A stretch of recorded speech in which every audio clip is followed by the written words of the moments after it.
Virtually every one of the top 40 records being played on every radio station in the United States is a communication to the children to take a trip, to cop out, to groove. The psychedelic jackets on the record albums have their own hits. This is a special question. We don't want you to smoke genetically modified ganja. We want you to smoke the real thing. Me? Want you to smoke the natural herb. Sweet. Some call it marijuana. Sweet. Some call it sensimilla. Sweet. Some call it lamb's bread. The tea. And some people call it You are about to experience the foreign history. Welcome to another edition of the Adam Dunn Show. We got a new intro. I know, and all wacky. Jonathan Whitley Lederman, you are correct. It's all J-Lo's fault. We're blaming her. Wait a minute. I thought just a minute ago, Denver Mike was blaming me for everything. I like that idea. We hadn't even started the show. He's like, I blame Dave. We blame you for enough stuff around here. It's okay. We're gonna pass the blame. If it's anybody's fault J-Lo. tonight, it's Vinny. Just Thanks, blame Vinny. Vinny. He's already in the. Just blame him. Why the fuck not? Welcome he can to- take it tonight. Welcome Forget it to the. has Where's the heavy drugs. metal intro? What the hell? Where's the double bass? I got nothing. I got nothing, man. I gave him like 30 seconds to figure it out, and he didn't even come up with it. Wait, we need to Never mind. verify that that's really Brandon Rust because he's got 19 different dupe accounts on Instagram. So Well, he's how do got we fucking the know dreads, that that's him? And he cut the dreads off. I can't believe Dang. it. Why didn't you leave those, dude? They were looking good. Can you hold your ID up to the camera? Where's the heavy metal intro? What the hell? Where's the double bass? Okay, here we go. I got nothing, man. I gave him like 30 seconds to figure it out, and he didn't even come up with it. That's Vinny making drops, or what's going Verify on? that that's really Brandon Rust because Come he's on, got people. 19 different dupe accounts on Instagram. Why am I? What's going on, guys? Vinny. Vinny? You haven't even Fuck. started the show yet. It's barely started, and you're already off the rails. You need Does to- Adam still Here we have go. that hat? Yeah, of course. I've always. You got to get in sync, though. You got to do it in sync. This is my old metal band. Yeah, All right. Yeah, you're the drummer, obviously. I'm the bass player, dude. No, J-Lo in our setup right here. Oh. Thank you. Even though Dave looks like a drummer. Yeah, definitely. All right. All right, that's enough of that. That's enough of that. We can't get. Oh, look at this. That band Mateo's sucked. trying Who to was that? weasel on Oh, it's your camera. band? Sorry. Yeah, it's totally my band. Oh, yeah, they- Hey, you just told me to do this, so I'm doing terrible. Well, wait. Let's answer Uncut's first question. Yes, he still has the hat, and if he ever winds up in a place without the hat, he'll go fucking buy one. We were in New York. He didn't All right, have all a right. hat. Slow down, everybody. Went and bought one. Everybody slow Yeah, down. dude, We Jesus. haven't even done the We show shot out of a intro. cannon. You just Out of the everybody- cannon. Stop it. Shut the hell up, Dave. All right. We have the long-awaited. It's been 3 weeks now. I've been tempting everybody, saying we're going to have this. Heavy metal episode, and during that time period, I've noticed that a whole bunch of other podcasts have been on that same tip too. So it seems to be a hot subject, especially because we're going into spring. No pun intended. And everybody's it's a hot. Exactly. There you go. No, you don't know why? I'll tell you why. Because you talked about it 3 weeks ago. And got everybody hyped Danko up. heard it. Yeah. He had all the guests on 2 weeks ago, which was No, last he week. didn't have any And of the guests. Danko did it. So He didn't have any. There you go. It wasn't even Danko. Didn't Brandon do Danko's show last week? Did you? No, not me. You know it's in our contract, right? You read the clause, but the podcast, the pod clause, I guess it's called. Pod Club. The pod clause says only Adam Dunn shows from now on. That's it. No, Non-compete. Yep, Have a total non-compete. For Total- episode podcasts. all it. Yeah, you can't do anything for 2 weeks. 2 weeks after ours, then you're okay. You're in the clear, but then we'll get you back on again. So we'll fuck you up each time. Yeah, you got to rake in those YouTube advertising dollars. Oh yeah, I got. Oh, it's so funny. Everybody who's So listening fills tens out of those dollars. surveys. my son, who loves to go into my analytics because I don't know how he did it, but he got 7,000 hits on one video that he made, which was just like he just took someone else's video, ripped it, put it up, and all of a sudden he had 7,000. I was like, dude, 7,000 in 12 hours on on one video is better than we've ever done. That's for sure. And Does he need a job? So he was all looking at the analytics. He's like, you want to know how much you made on YouTube? You want to know how much you made on YouTube? I'm like, sure. $23. No, we did better than that. We did much better than that. We did $41. Wow. in our entire I think it's existence. all of the super chats. Yeah. I think that's the super chats. That's what it is. Yeah. No, it Because we can't can't be. monetize otherwise. No, it can't be because those are more than Yeah, that. We've because got 10, 10, uncut, 10, yeah. 10, 10, so it's not that. It's what we could have earned if we could Oh, go if collect we- it, but we can't right. collect it because We it's not have worth it's not things. worth it, and we Yes. don't want to sign up for that. So we don't make any money from YouTube, by the way, everybody. So Nope. Zero. if we did, we'd be $41 richer right now. You Right. could stop with "we don't make any money" and end a story. End it right there. No, we have people we have support like Brandon here. What are you talking about? We have That's why we we have have- support from our sponsors And our We're Patreon members. working on and our it. Patreon members. And the thing is, with the Very sponsors, though, what I have to say is the reason I put that band together is I was like, damn, we've got a fucking powerhouse fucking crew, don't we, Brandon? Are you feeling confident with our crew that we have in our inner circle there? I Between, think you have capable people. I think we're capable. There you go. That's a good explanation. But yeah, I definitely feel like for this episode, we didn't have to reach very far because all of it was right there. It was like boom. Well, that was the coolest thing about hearing. If you're going to have 4 experts on this subject, 3 of them sponsor the show, and one. Oh, he doesn't know it, but he's he almost does. So. He is. He doesn't even know it yet. Miles, By the way, where are we Miles, sending the contracts invoice? are coming to you in the mail. Yes, you'll be. You getting, don't want to be the only one that doesn't sponsor the show coming on the That'd show be so tonight. lame. That'd be Yeah, so totally Super lame. Super lame. lame. And we have we're going to do a check-in, I hope, with Mr. Papadopoulos in a little bit. So the original plan was to have him on now, but of course, it's Barcelona. They're figuring out. They just finished a gig, so Marlon Asher was playing. So last time when we were supposed to go, which was 2 years ago, they had pretty much the most epic party figured out because we already knew the space. It was dope. And then they had Marlon Asher going to play on the rooftop, and everything was like, lined up. Like all the stars were lined for the most perfect sort of thing. And then COVID hit, and everybody freaked out, and planes got canceled, and people flew home at the last, without even getting basically got off the plane, turned around, and came home, which is not a great. Well, they got off the plane. In hindsight, and then they in hindsight, was probably not the best move. But they heard that misinformation that the border was going to be closed. Right. So they're like, wait a minute, I'm an American. I'm going to get trapped. So that was like a hectic, crazy year. And then obviously there was no show last year, and now this year it looks pretty big. I'm gonna have to say it looks pretty big, and a lot of people are there. James Loud was there with Marlon, and we were going to talk to him and Peter and Petey from Treasure, which he's like definitely the most undependable guest ever, because I think how many times have we ever said he's going to be on it, and it's like, Yeah, when you said that, I was like, he's not coming. You're I'm like, like, why did you say that? I'm like, I saw it on the card. I'm like, all right, maybe they'll make it. but then I And put the you wrong, said- and I even put the wrong. But you sent a WhatsApp through going, they're going to be on at 5 o'clock. I'm like, that's it. They're not coming. Okay, whatever. As soon as you sent that. You been to Barcelona, Brandon? Nah, man, I can't find my goddamn birth certificate. I've been trying to get a passport for fucking 6 months now. Oh, man. Wait, you can't get a. You might be Canadian. Dude, I moved to Oklahoma, right? And I went and I fucking That's did your all problem. this shit for this fucking California birth certificate service shit. And I waited like 3-4 months went by. And then I finally got an email that says, your order was canceled. And I was like, what the fuck? And so I got to redo it and jump through a bunch of hoops again and then wait for the fucking state of California.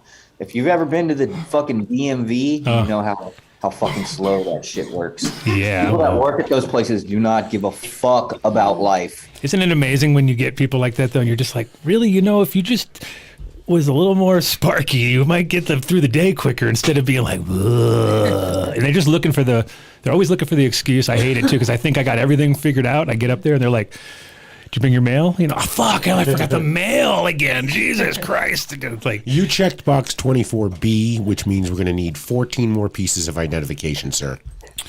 well, definitely I'd get a passport while you can, because who knows, in the near future, they might be like, and that's the crazy thing is like, because soon what they're going to do is say, well, there's no more passports. It's all electronic now. So we don't do that little paper thing that you used to have. And that's kind of, what's interesting is, Well, they've implemented that already. That's what the whole federal ID, the real ID thing is. It's about having a federal database, and that's not good, right? Because it just adds more to the track and trace of people thing. Well, what's interesting is that in 2016, Davos, the number one subject matter in 2016 was we need to get everybody on the planet with a digital ID by 2030, right? And they did a thing. Plan was called 2020, right? But it was like starting in 2020, we're going to start to figure it out. And then they even said in it that the best way to get everybody to fall into line would be maybe through a medical procedure that would possibly get them to force them to have to do it. And then everybody gets their fucking digital ID. So it's all like intertwined into this one giant fucking thing where you're like, yeah, they've been planning all this shit for so long. You're like, this is some bullshit right here. So yeah, I'm going to keep my paper. I got 9 years on it. So fuck you. And then after that, I'll just become a fucking hermit, I guess. You'll leave 2 days before it expires. Oh yeah, I'll be done. Yeah. That's perfect. You'll pull a Steve. So funny, man. So, yeah, no, it's pretty sad, but definitely try to get that organized. I have the same with my, I'm literally driving on my fucking driver's permit now because I'm fucking like too lazy to go down and do the thing. All the places were closed in Parker. You had to go to, I was like, whatever. Whatever. I got till 2024 they've given me. So I'm like, oh yeah, it's right around the corner. I go, 2024. I go, why do I need to go down there? And I've already been pulled over, and the cop just like looked at me and went, you know you're supposed to have somebody in the car with you, right? I was like, yeah, I did a minute ago. And they're like, all right, you're 52 years old. You have a fucking permit. Like, looks like you're 16. So whatever, dude. Have fun with that. You know what I mean? So yeah, it's kind of. That's a good sit. You just go whatever. Like, They didn't look at that beard and say, you remember Al Qaeda, sir? No.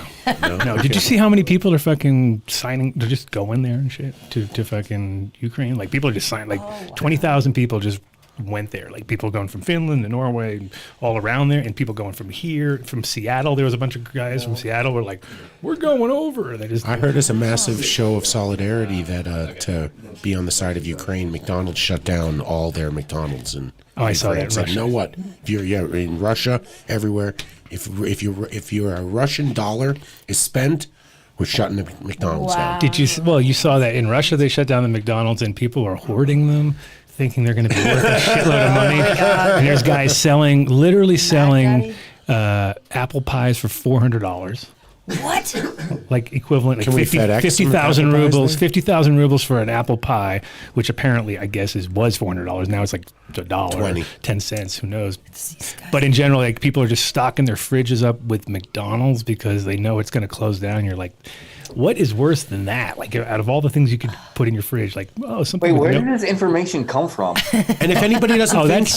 that's just out there in like fucking regular media. That means it's not like we won. Huh? If that's what the Russians are doing, then we won. They've hoarded. They're Americans. Yeah. They're as dumb as we are.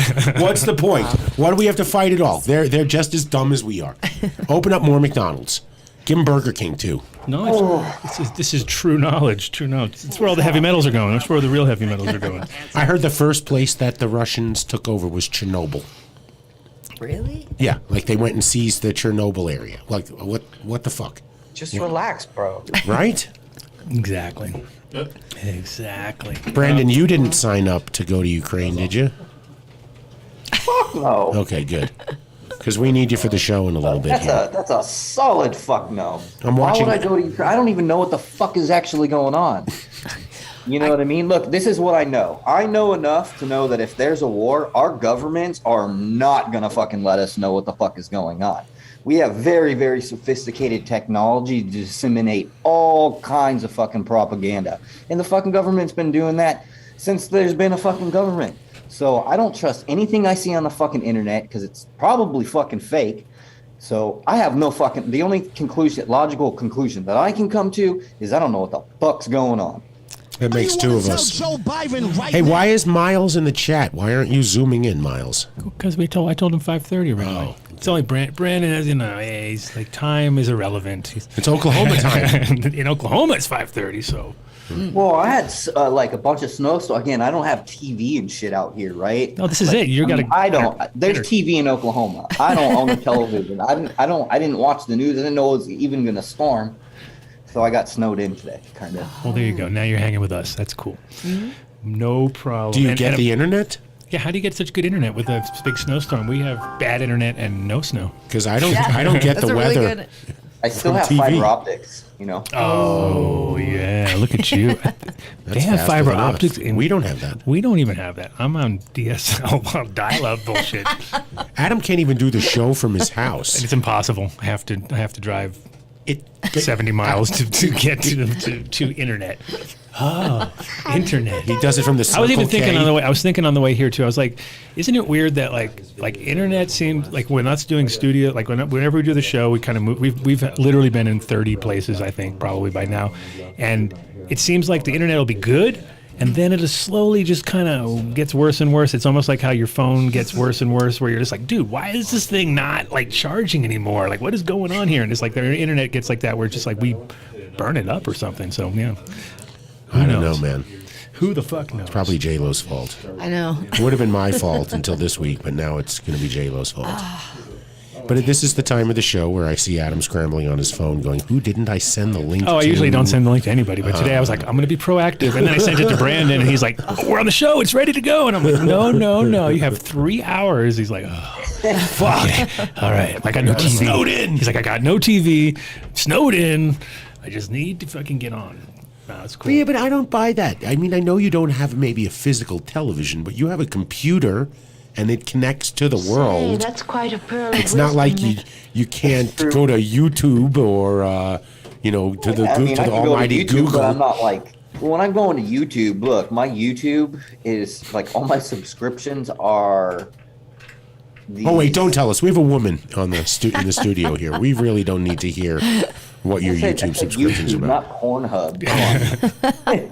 Did you smoke this morning? It's all just nerdy ass science shit. If you were to look at my subscriptions, you'd see a bunch of cannabis podcasts, and then everything else is just like science stuff. Science. Where's your science Facts drop? and Come on, science. Vinny. Science drop. Gotta have at least Science, man. There's a lot of those.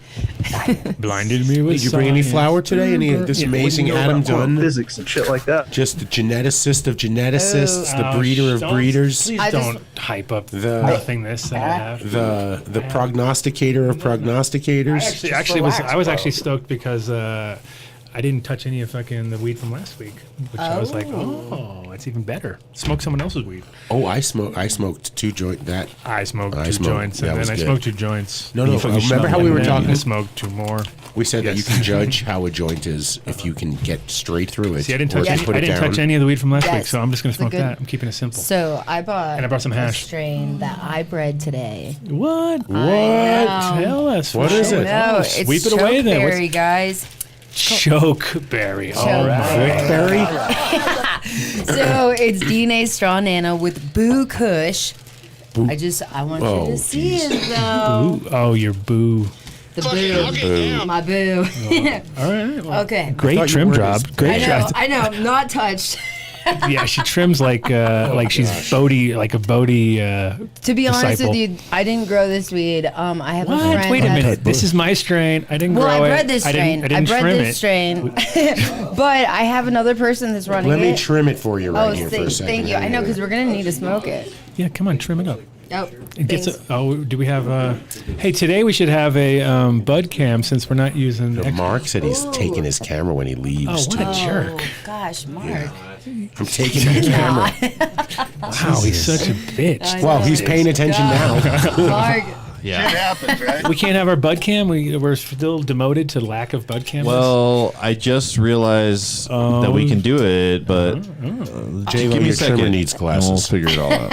Okay. Dingleberry. I like that. That's the first. Dingleberry Kush. Yeah, that's my other major. Dingleberry. I'm just saying. Like, you got to tell me how you feel about it. Give me 2 seconds. It's got a good smell. Yeah. Yeah. Well, how's Oh. the trim job? This Getting was terrible. Nails in. Oh, Just saying. what was that, Vinny? Trying to say we're I dead know, air or something? gosh. This is when Brandon's supposed to fill. Yeah, Brandon. Boo. Nice. Boo is just. I gave 14ers Boo, so people should go to 14ers and try the Boo Kush by itself as well. So when I picked up today our rosin, I didn't realize they have a new product called Jam. I'll grab some tomorrow. Apparently, they're getting crystals out of rosin somehow. Jam. Somehow. What's the jam? I mean, it's not It's a strange process. They stretch it and I'll Stretch bring it in Armstrong? next Oh, week. okay. So now and we'll see. you're under the gun now. Now you have to get your Okay. your product out there. Here you go. Look at that empty table with nothing. Oh, dirty. what a great bun cam. Oh, looks so dirty nice. table cam. Dirty table cam on the Okay. Adam So Dunn pretty. show. Sweet, dude. I Well, know, I'm just you trying know. to get one more stem down. What was that? It's really classy. That's my one. So like last, it's funny that I had that. The hash I had last week was the 90, and then I realized that on that particular one, the 120 was the shit. So I was like, and I haven't had good 120. It's weird. 120 screen seemed to be back when I was doing a lot of sativas. It was always the one, and then it started to not be the one, and then all of a sudden I was like, on this round, I was like, fuck, hard as nails, bubble. Did you just think that's use the the key to Matrix everything. thing there? Yeah. He is the one. He is the one.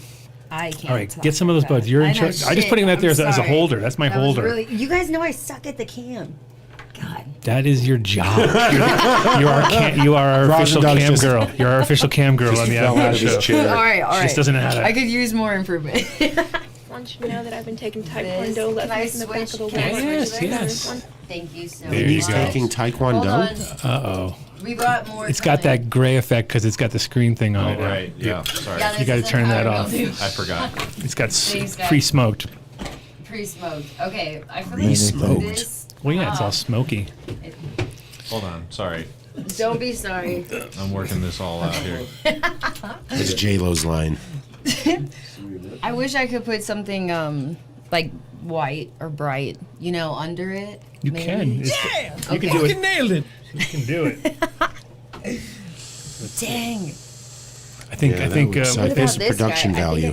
I think I got something. No. That's No. perfectly washed All out, right, bud. all right, Perfect all there. right, all right. No, of course reach for whatever you. These, Oh yeah, that'll this sound is dark. great when you rip that. Dang it, it's dark on the other side. It's like camouflage. Get closer to the microphone when you tear it, though.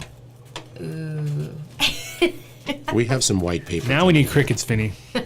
Quite a shit show going on there, but All right, so what is this again? Boot Kush? Oh, look at it. Yeah, it Boo does look Kush. so pretty. Oh, Boo Kush. This is a cross, Which Boo Kush bluegrass, is. Kentucky bluegrass, featherbed bent, Bent. and Northern California sensimilla. Can we get that? This is How do we zoom it in? There we go. Look Nice. at that. There Okay. you All go. right. This is what I'm talking about.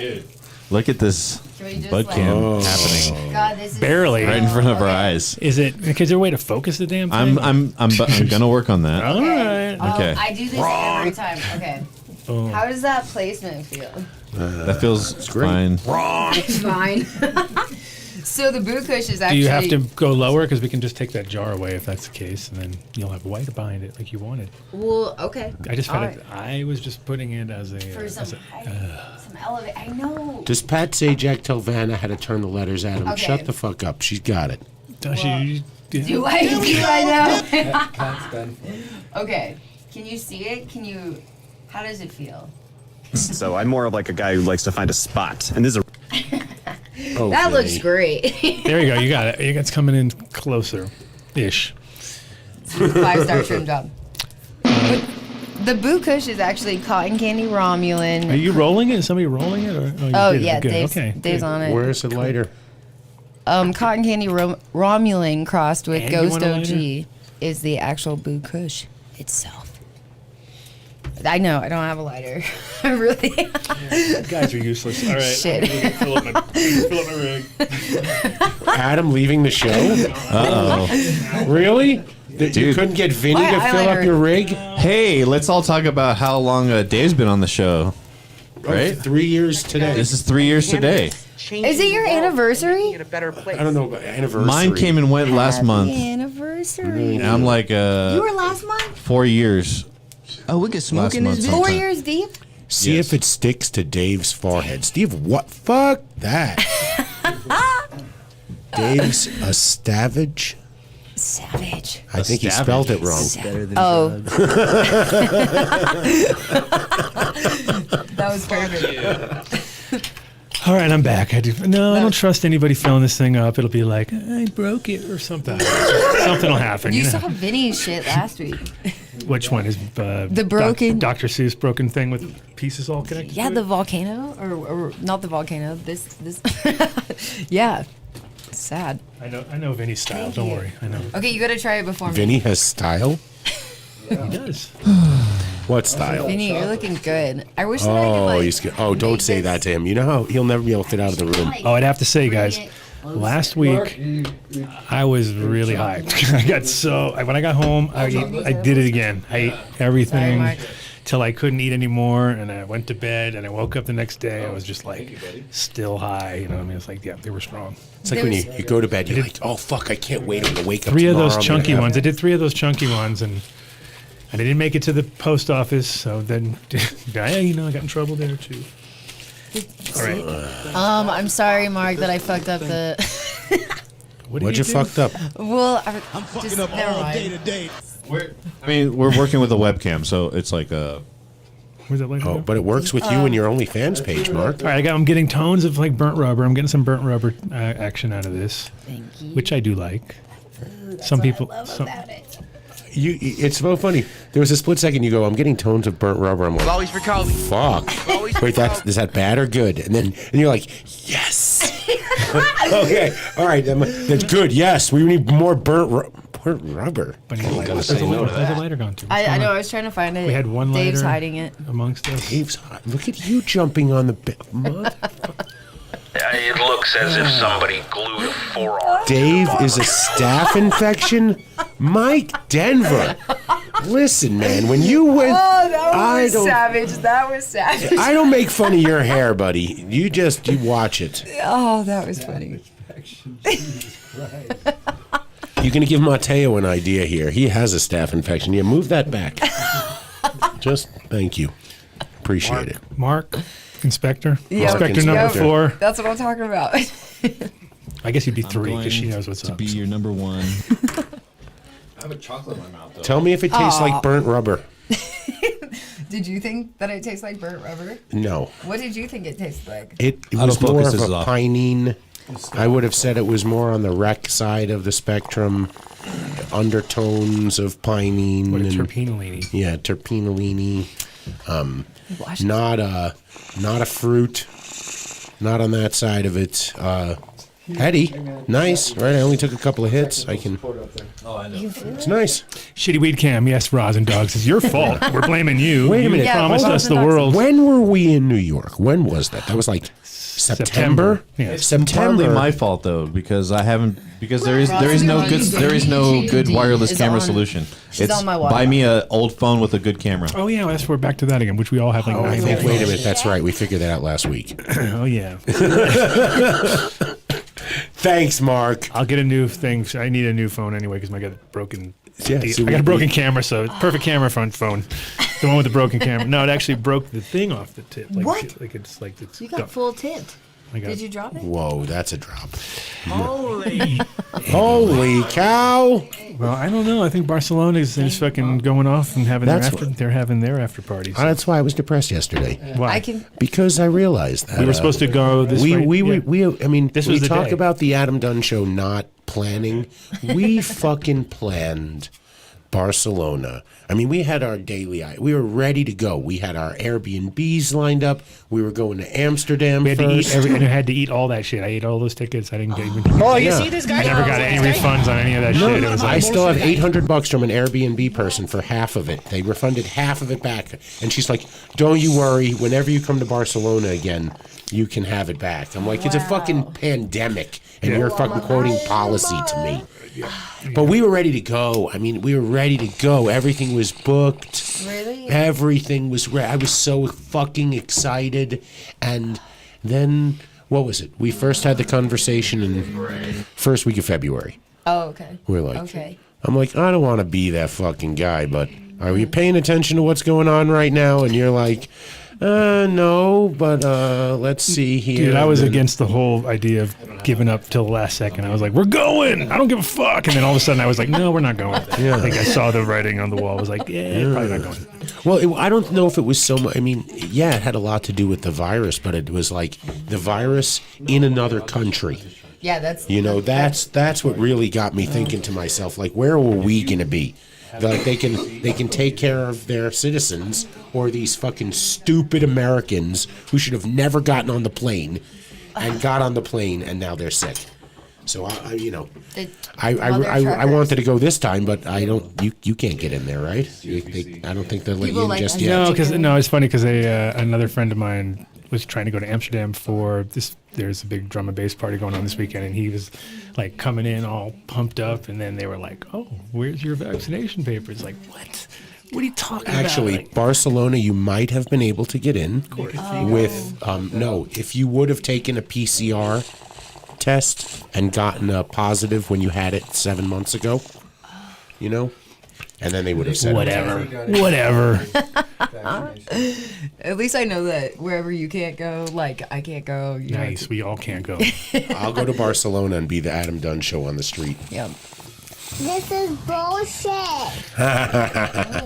So, Petey, are you out there, man? Did you send him a text? I sent them all. Petey and Peter, the dueling Peteys. Petey and Papadopoulos. Oh, I love it. Yes. Terp Tower. I'll try him again one more time. Yeah, I was so looking forward to that. Needs. I was so looking forward to that. Mm-hmm. I was so to all of Cannabis. It was just. I mean, the first time that I was there, it was so overwhelming that I was overstoned the whole time. I don't think I left Requiem's booth. I just hung out there and used it as a base of operations, and everybody stopped past there. But I was ready to do it all this time. I was excited. Can I tell you my Cannabis experience? Sure. Yeah. Okay, 2018. Most excited. I was overseeing 2 facilities for Harmony Extracts, and I was so excited, even though it was hash, it's not, to compete there. And you want to talk about Mean Boys Club, wouldn't let me go to the event, but could take the product, and we placed first, and I never got to go or get credited. Technically, I don't think you should call that your Cannabis experience. That's not your Cannabis experience. That's a douchebag experience. So you won. So you're saying you won Cannabis, basically, right? You got to play. Yeah, we got to play. We placed first in the Cannabis, but competition. And what was the hash? Boot Kush. It was sour diesel. I'm going to be honest with you. It wasn't a high-fee strain. They brought a lot of different stuff. I remember Harmony used to be really known for papaya. No, Brent. No, Bill Russell. We're just chilling. He's watching TV right now. Brandon's not a guest right now. He's watching TV. We're just giving him entertainment because at 5:30, which is in 15 minutes, the whole gang's coming in. And we don't want to, we don't want to like tire him out before the show. He's like absorbing. Don't worry, Bill. We got you. We got it under control. Do you need a snack? You're muted. I often wonder. I'm high. Good. And I have a little bit of whiskey too. So does J-Lo. Yeah. Right here. Oh yeah, she always has it hidden in her little. She's one of them. Oh, that's vodka, not whiskey. That's vodka, man. Freaking vodka. Yeah. But no, we got plenty, dude. We got 2 hours. Right after that, we have 2 full hours of just, or an hour and a half, let's say, of just nothing but heavy metal, heavy fucking. Oh, I got a lot of stupid questions to ask. Anytime you need that little woo, yeah, it's there somewhere. And anyway, Brandon's got books he's got to read. He's probably just still reading his new book that he got last week that he showed us, which looked like it wasn't going to be an easy read anyway. It was like, there's another one. Is it me or does he blend into his backdrop? I feel like he's camouflaged. Yeah, you're blending into your backdrop. Well, no, it's a combination of ours and his are kind of work together too, so it makes it even better. The smoky effect mixed with his colors. That's pretty good flower. Magical. Who grew this? Did they use Avid? Oh. Yeah, they did use Avid. Fuck. Oh, this? Yeah. No. Is there Avid on the Boot Kush? No, this was all organically grown. Then it has heavy metals in it. You like it. I wish I could shout out the person. He's a great grower, but got to keep it on the DL. I don't even know who this is, and he's already telling me Dave needs a boof bagel. What the fuck? Do I need to boof a bagel? Or you want me to eat a bagel that has been boofed? Because both of those are very unappealing. I would rather not do either of those things. Mark, on the other hand, is known for he and Schmoopsy. I like that disbanded brotherhood knows that I like wine. I like that he knows my style.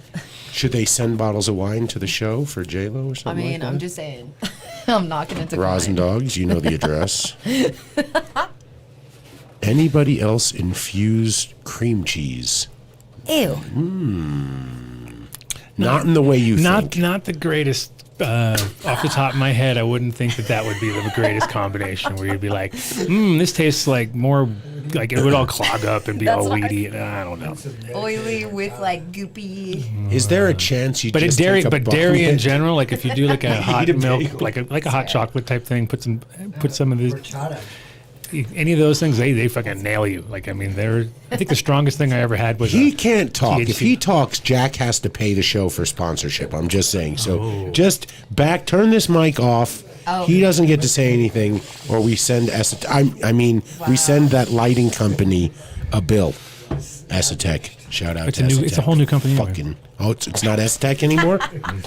Established Technologies LED. Oh, wow. New. What is old is new again? Established Technologies.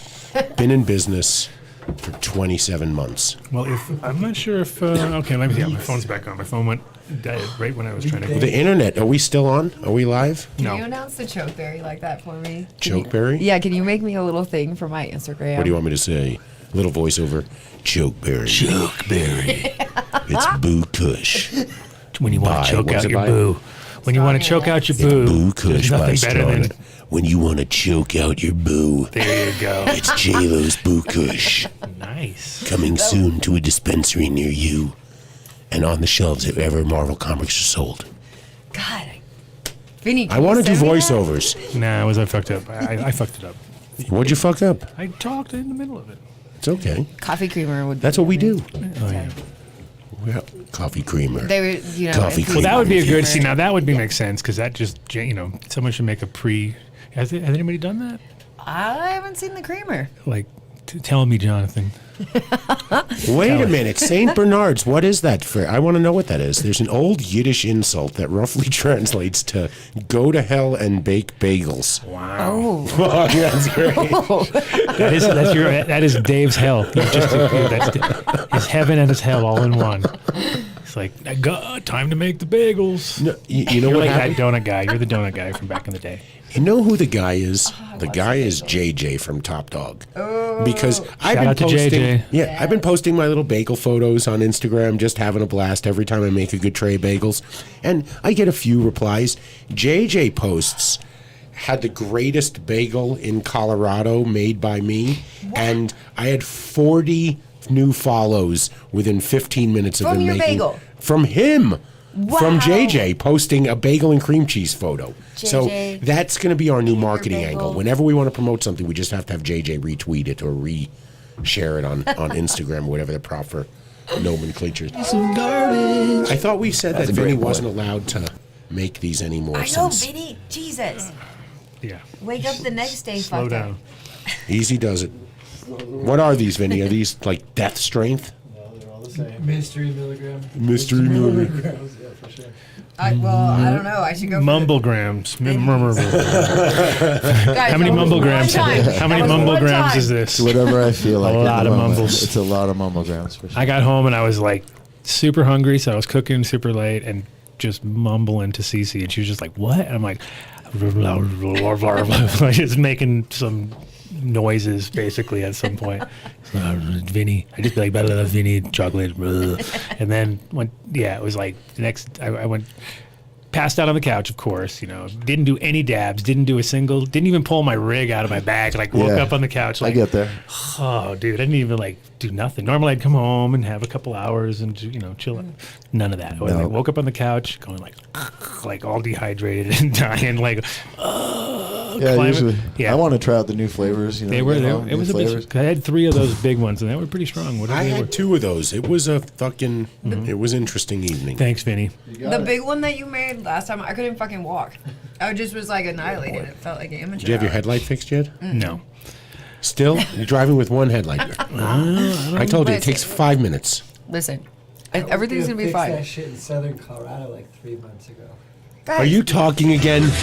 guys, I get pulled over all Mark, the time. every time he talks, record it so we can send him a bill. Are you going with Schmoopsy to your show? Oh yeah, When are you leaving? I'm leaving like 10 minutes ago. 10 minutes ago. 10 minutes ago? You can't leave because Vinny, you're Yeah. afraid Vinny's going to fuck it up?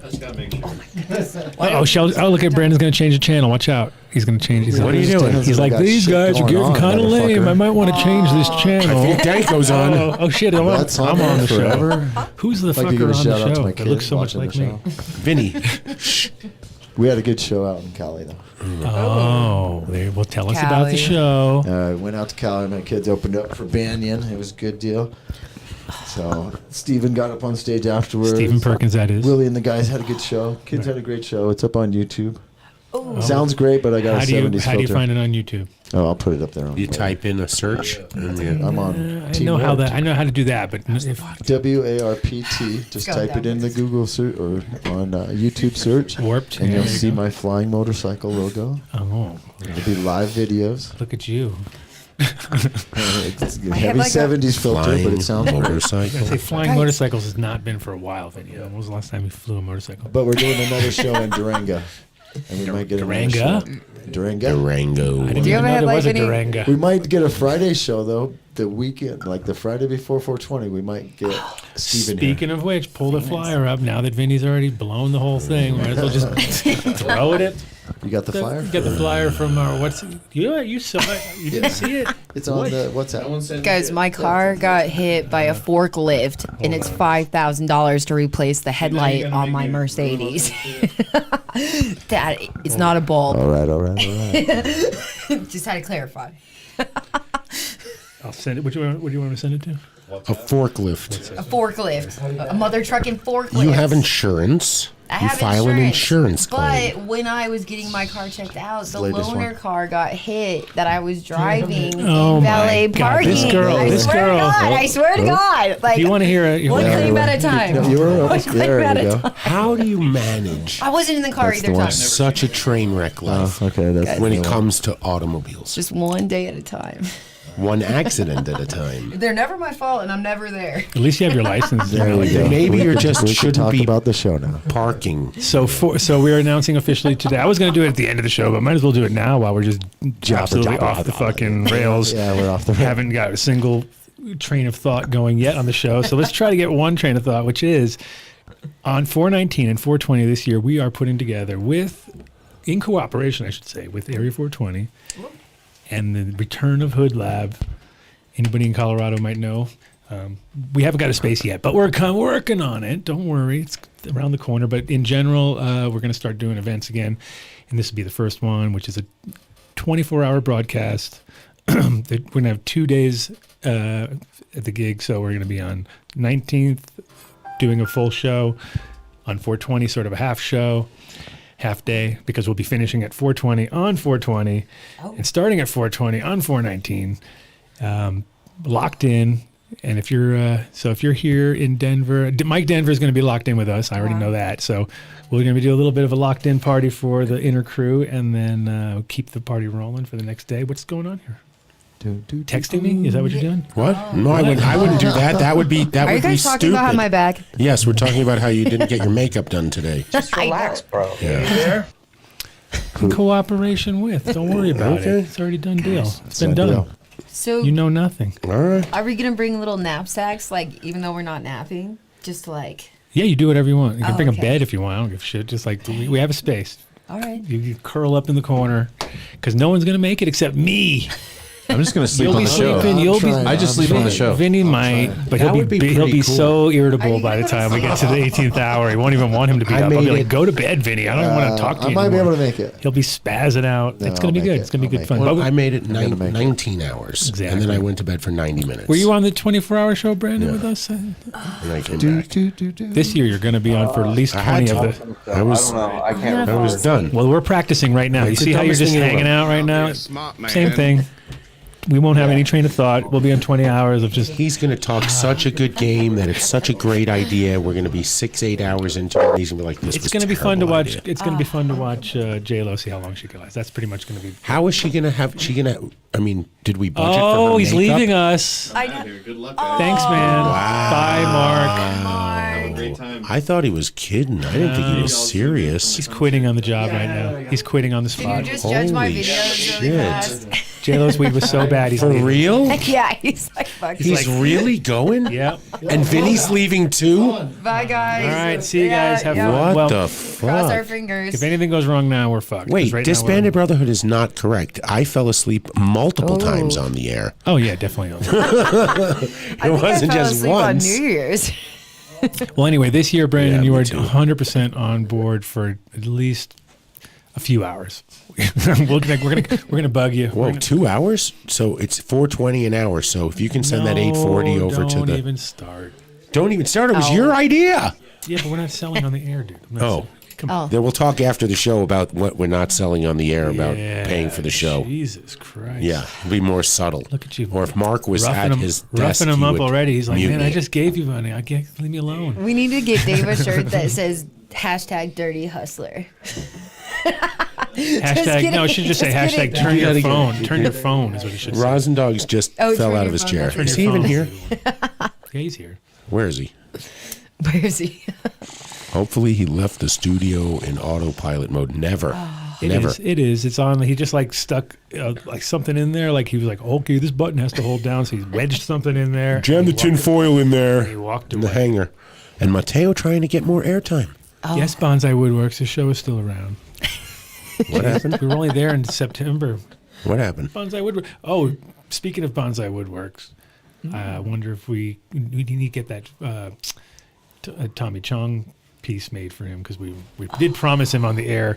Dang. Don't you remember? Oh, yes, I remember. Right, Tommy Remember. Chung. I guilted Yes. you into it. Yes, you've been guilted into doing it, so I want to make sure we get those. That's right. Tommy asked me about that. He did. He was said, really remember pissed. the last time I was on the show, Dave? He's like, I don't have anything to roll on. I can't find any surface. You to roll said, into." man, I would get that wood.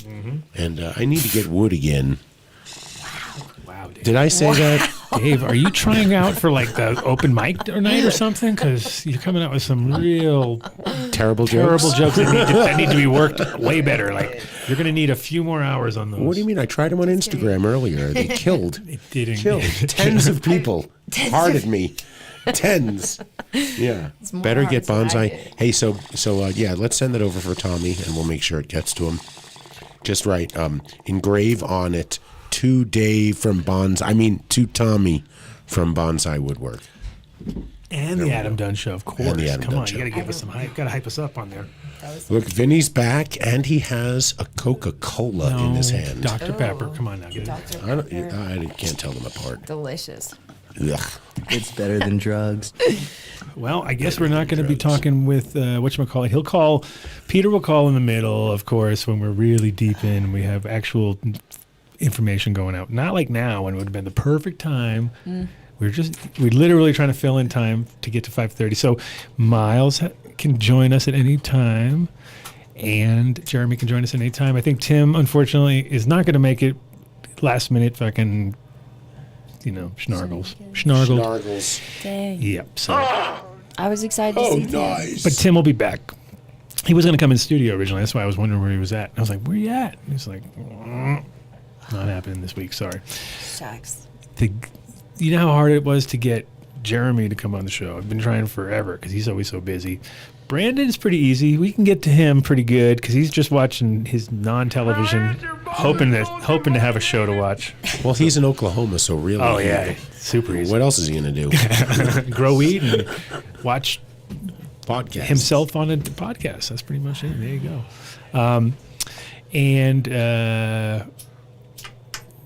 Miles, of course, I know is in the chat. Wrist deep Dave from Flushing. Wow, what the fuck? I don't even need J-Lo to explain that to me. That was an insult. I'm pretty sure. Wrist deep. Patrick Ripke says, Brandon, my man, what up, dude? I don't know if you see the chat. Are you in the chat too, Brandon? That's nice. That was nice. No. The fist comment? That was nice? Really? Ouch. Because then you can, because there's people, they all want to talk to you anyway. If you get on the chat, Yeah, let's go. Get on here. there's a lot of DMs for you in there. So Shit. The guy named Mike Denver, even though you can't see what he said already, he was making fun of you, and he says you look like a poser. So anything Mike Denver says, you really want to get on him for that shit. Yeah, you should get on him and meet. I don't give a shit. No. It's all good. There's a lot of people that don't give a shit. Look at Dave causing a fucking ruckus. No, he did not say anything about like. No, he's just talking about me. Pretty much. So, well, let's see. Now do I have to now text you, Miles? You're not like waiting in the really, wings? Miles. Or he's just being really on time because it's only 5:29. Jeremy. I told him 5:30. Jeremy will be on worldwide. Jeremy will be boom, like precision. Oh, like clockwork. You know? And Patrick Hockey loves you, Brandon. Oh, Yeah, he loves you. that's awesome. Oh, you can see he's reading the chat right now. He's like, oh, yeah, cool. More cool stuff about Brandon. Brandon, look at Brandon you, rocks. Mr. Popular, dude. Yeah, You're like Brandon's the awesome. most popular I just kid in smoked the- some good weed. Did you? Whose weed? Oh, thank you, Vinny. This look at this. This is some ghetto shit right here. Woo! This is my ghetto shake.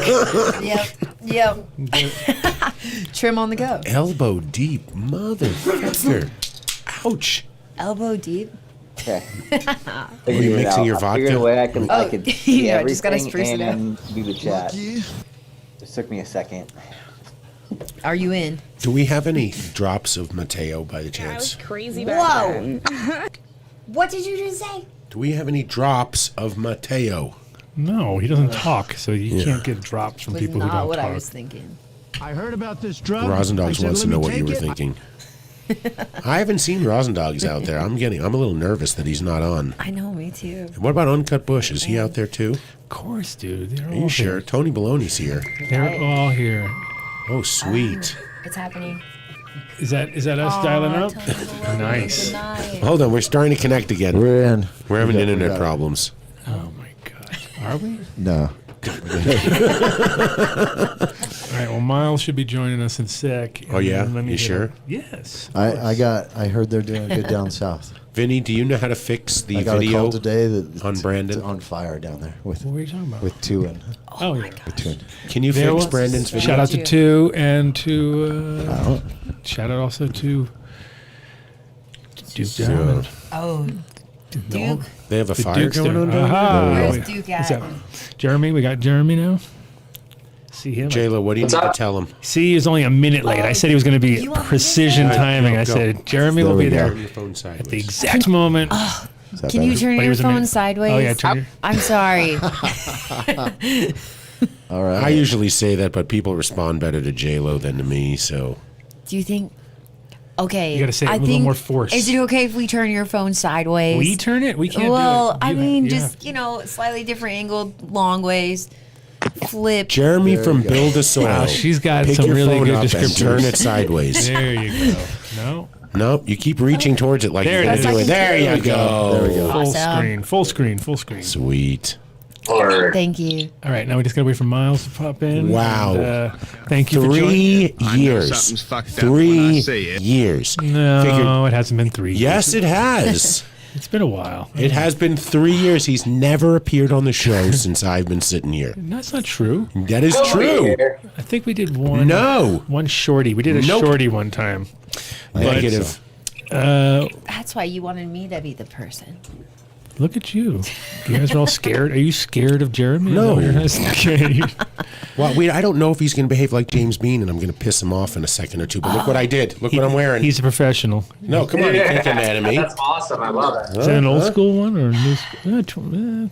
They're lucky to have shirts. I like it black and white. I like it in black and white too. That's dope. Because How's that jacket from Fresh Hemp? Sorry, they're beautiful shirts. so it's funny because Miles was in remember? the chat and the most pumped, and now he's not. Where the hell is- Welcome, Jeremy from Build a Soil. That's buildasoil.com, and Brandon from What? Come on. Bokashi Earthworks. He was like Bukaki, and then he was I didn't want to say that. From Bokashi Earthworks. And we will have Miles Felipe, better known as Weed Should Taste Good Guy. And we're going to get to the bottom of why growing organic is now all of a sudden, because of is it parts per trillion yet? It's still parts per billion. Try next year. By the end of this podcast, it'll be parts per trillion. But we'll find out why everyone's testing hot for heavy metals. And maybe I can ask a stupid question like, is there a plant you can grow in your soil in between that sucks the heavy metals out? Good question. You know, and then you harvest it and then you feed it to pigs. All right. Well, why don't we actually wait till we get into the actual show before you? Yeah, but that's my one question though. So I'm going to tee it up. I wanted them to think about it. If it's an answer, There's is stuff no. like that, but it's too much labor. Yeah, it just has to work. So your practical application for sure. What's going on, Jeremy? How you doing? What's up? I saw you guys saw Jeremy. You were down with Miles at what show? What was the show that you guys were at? Was that in Oklahoma or what was that? Most recently with Miles. Yeah. Or was that here? New Mexico. Oh, New Mexico. That's right. How was that show? Yeah, it was fun. Normally early in the year, we don't do very many shows, but we've made it kind of a thing to do the Indo Expo, and that is no longer a thing. And so New Mexico, our employee Martin, my buddy Martin, he really set us up nice, showed us some restaurants. He lives out there, and so it was kind of a great fit. He does our wholesale, and man, it was really fun blowing up out there. Everybody's growing, like everybody. Yeah, that's awesome. So it was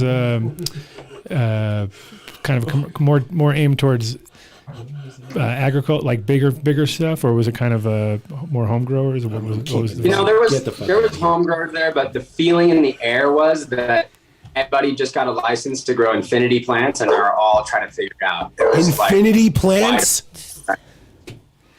I think they had just doubled or tripled the amount, and they, from what they had negotiated, all of a sudden doubled it. And I don't know specifics because it's not really my state, but it just seemed like there was a lot more licenses than some of the more restrictive states. And so we'll see what happens out there. But a lot of people that like to grow organically, and if they're going to grow on their native soil, this is going to be an important conversation. Oh, thank you. Yeah, for sure. And I mean, it's crazy how, like, right out of the gate, I was like looking last night and just being like, wow, it's like this is definitely,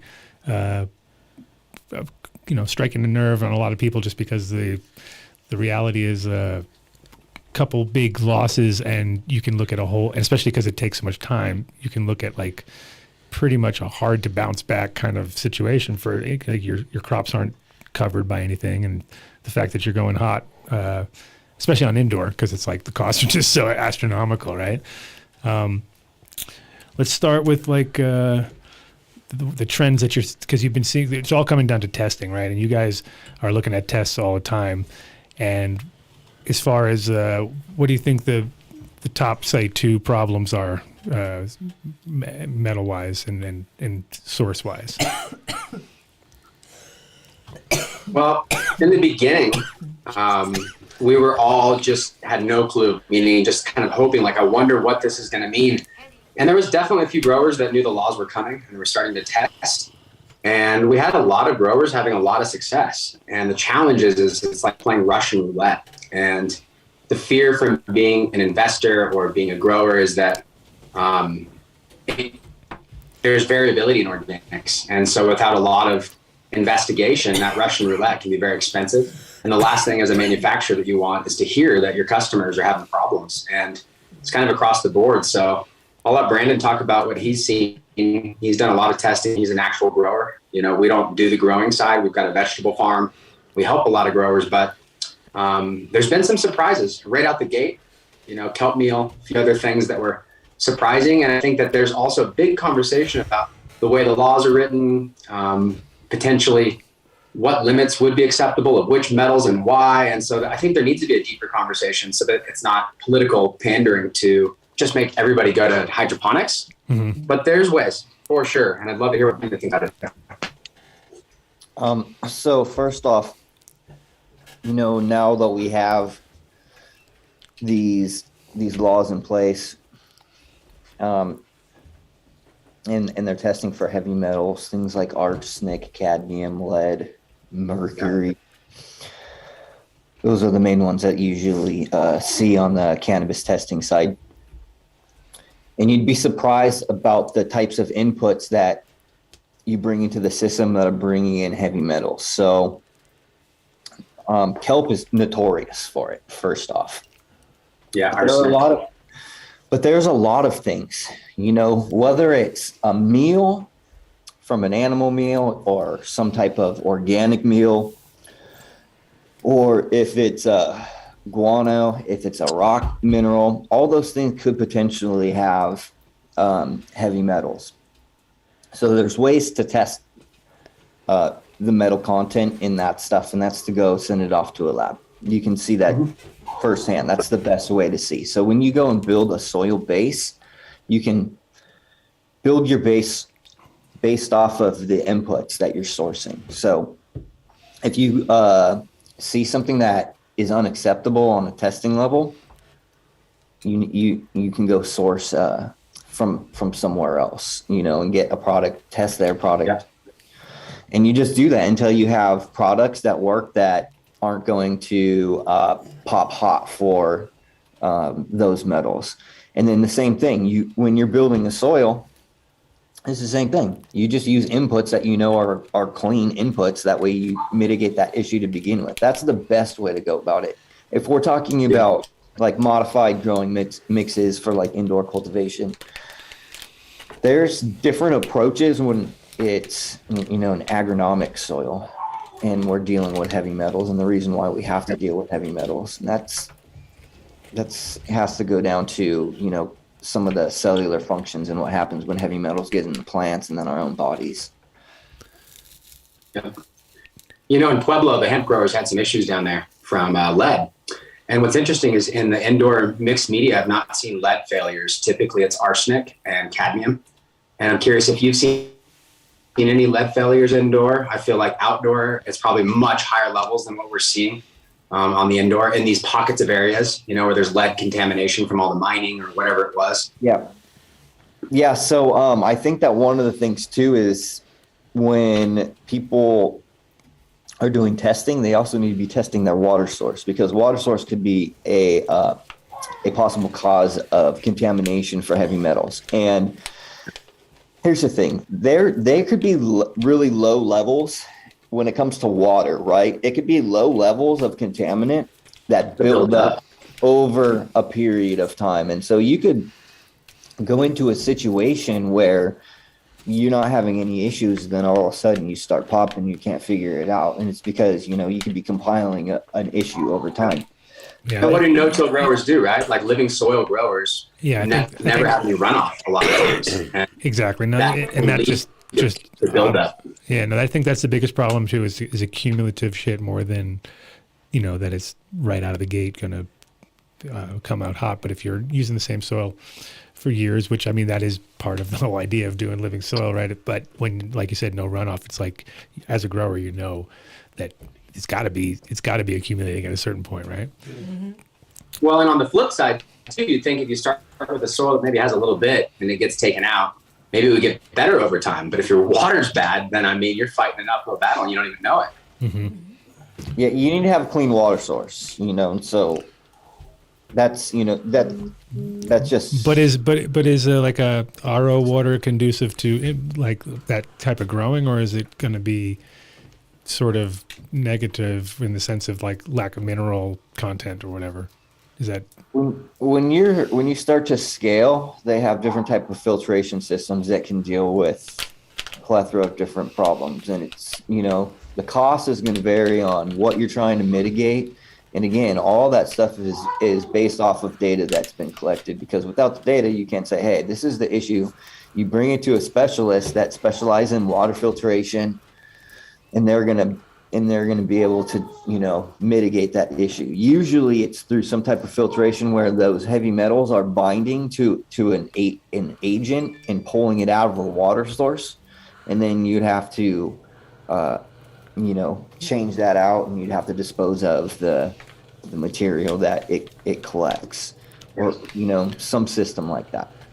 I bet you could run it through biochar filter, something like that. But when it's commercial, you don't want to fuck with guessing. You need to have an expert. I always agree with that. Yeah. And there's, when we're talking about like soil remediation, that's a whole nother practice too, because you can start adding organic matter, and like you said, like things like biochar.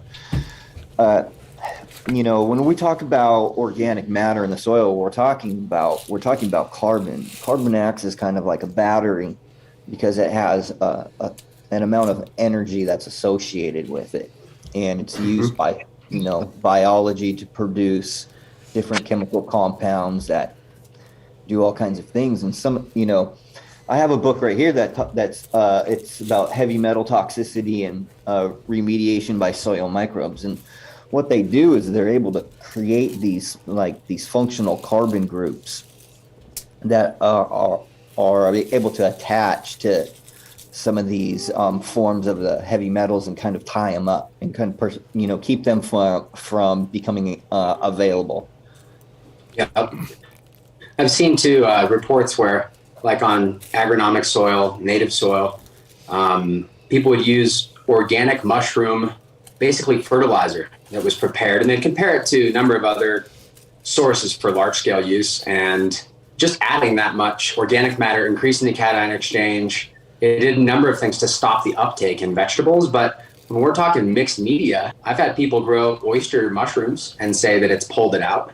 But I mean, at a commercial facility, going through and literally like having to change everything over, it's a huge issue.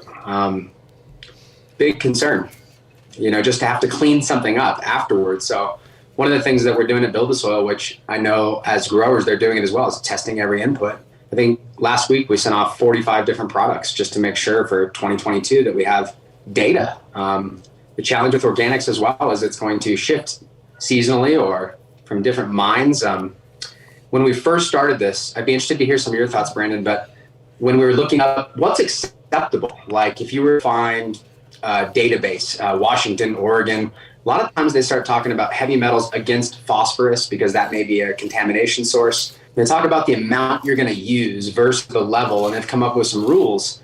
And what we found is those rules are nowhere near good enough for the cannabis growers because all of the products that we've been testing have been significantly lower than some of the worst offenders or some of the, approved good ones for food. But when it comes to cannabis, it seems like even those amounts they're not passing the test for the flower. And that's a huge concern because there's no regulation on like which fertilizers have a limit that would affect cannabis as opposed to what's just open for sale on the market legally.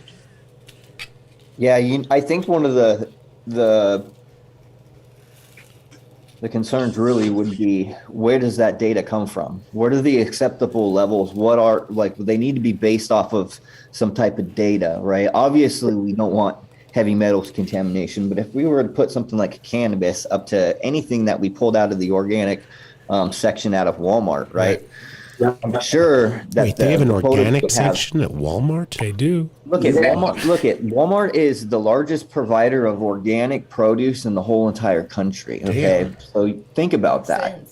Just because it's organic, it doesn't mean sustainably produced. It doesn't mean It doesn't mean intentional agriculture. It doesn't mean It just means that they went through the labeling process. It checked all the boxes that they needed to get that label, and it's very you have to look at everything because a lot of times you'd be like, oh, it's organic, but holy shit, is this some garbage right here? You know what I mean? Just when you actually look into the ingredients and stuff. So yeah, organic's been definitely hijacked a long time ago. So it's a greenwashing situation. You know what I mean?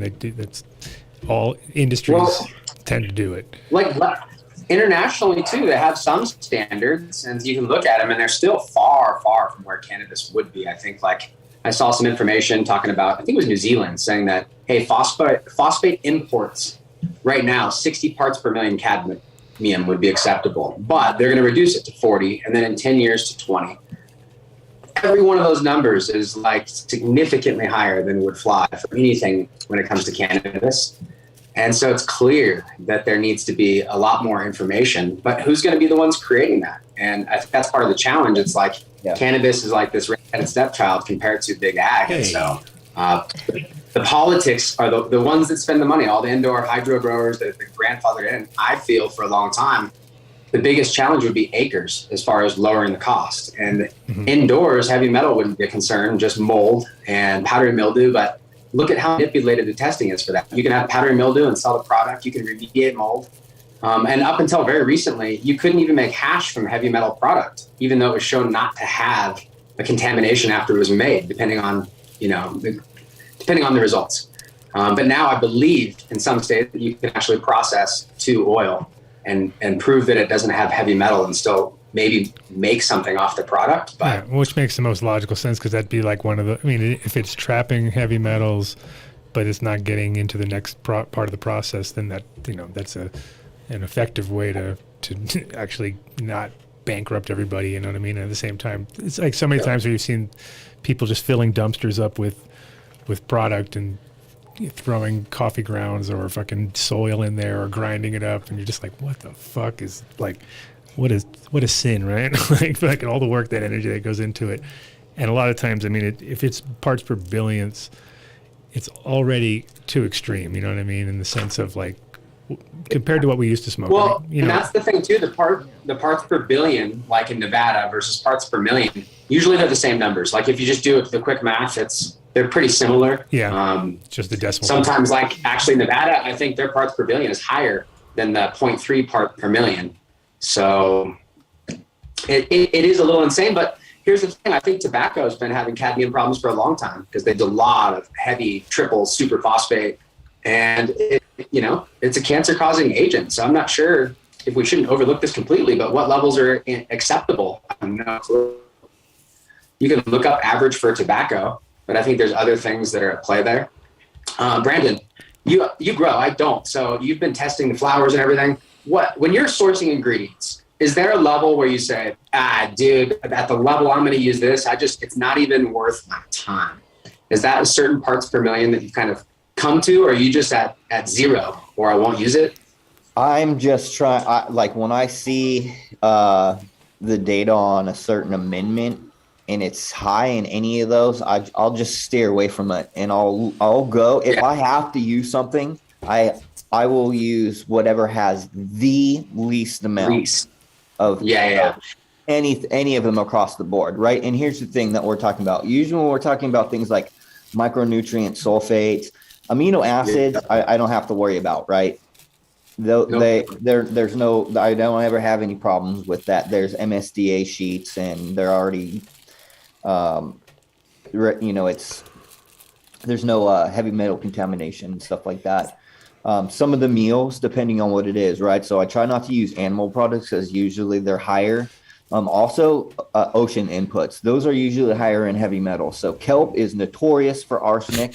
But if you think about things like oyster shell, crab meal, these other things, they also bring in things like chloride, sodium, and heavy metals too. So I try to stay away from those.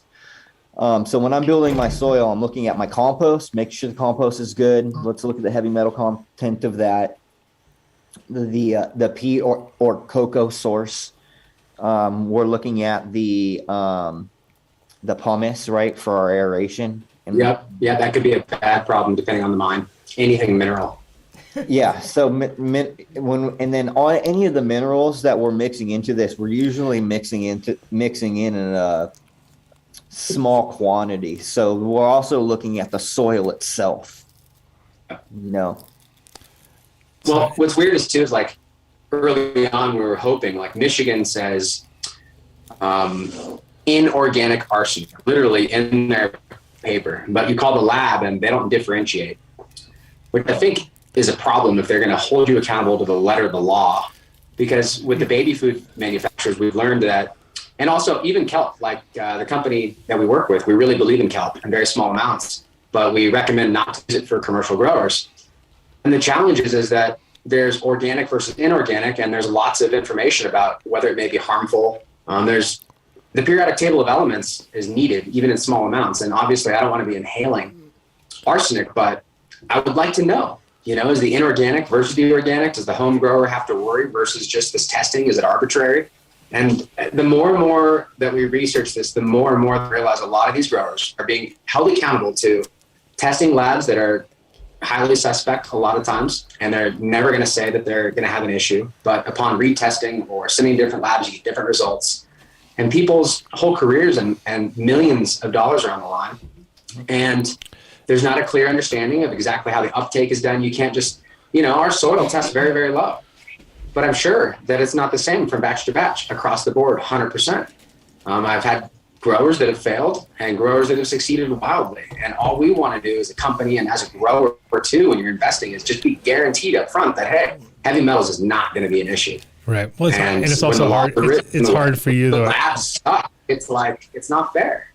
Yeah, it's hard for you though as a supplier though, because it's like when you sell seeds to somebody and they come back and complain that they didn't sprout or whatever, and you're like, you weren't there with them, so you don't know if they fucked it up or if it's the seeds. So end of the day, you end up you always go in the customer's favor, like here, just have some extra seeds, no problem, just like Seeds Here Now does, and like pretty much every breeder I know, because we want them to succeed. We don't want them to fail, right?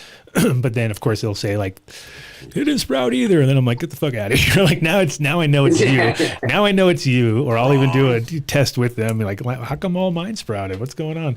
But in general, you don't. It's like a living thing, and I think when you do any kind of living soil or any kind of products that are from nature, you really run the risk of just you literally have to test every single one. This isn't just for living soils, man. This applies for anybody who has hydroponics too, because the problem is if you go look at a bag of, let's say, like Athena, something like that, a dry powder mineral, it's going to have things like magnesium sulfate, potassium sulfate, which is, those are two things that are approved for organic agriculture, right? They're mined minerals. But they'll also have things like diammonium sulfate, which is a byproduct of chemical manufacturing, and that could be contaminated with heavy metals too, right? I'm not saying that brand specifically. I'm just giving you an example of what is in like a formulation, for instance. And so if they're not paying attention to where they're sourcing their products from too, you can still have the same issues. Yeah. Yeah, I mean, 100%. And I think, all it always depends on the plants too. I think. What do you think about this strain to strain? Because I've noticed things that suck up everything, and other things that don't seem to take up anything. And I'm not sure if it's structural or why, but it just definitely seems to be. I mean, pretty obvious.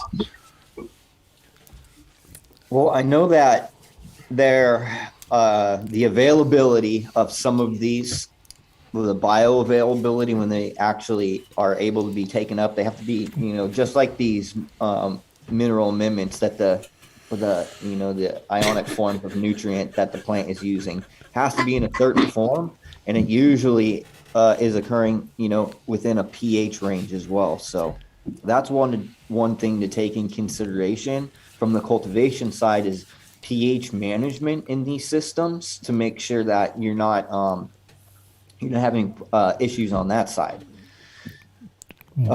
There's also things like the humic and fulvic acids that can help with kind of remediation of heavy metals, or just some have heavy metals though too in the humic side. So sourcing is so important. Like, I guess the rule that we're seeing right now is just literally test everything. Even if you buy it from us, like one of the things we're considering is offering an ultra clean soil, we're calling it, where it's got less ingredients. But I wish we could, with commercial, offer heavy metal testing on everything when they receive it, so that there's like this two-way street. We know exactly what's going on. The challenge is there hasn't been like a direct correlation from testing the final mixed media, let alone every ingredient, saying this amount will not uptake at under this level. Obviously non-detectable would be ideal.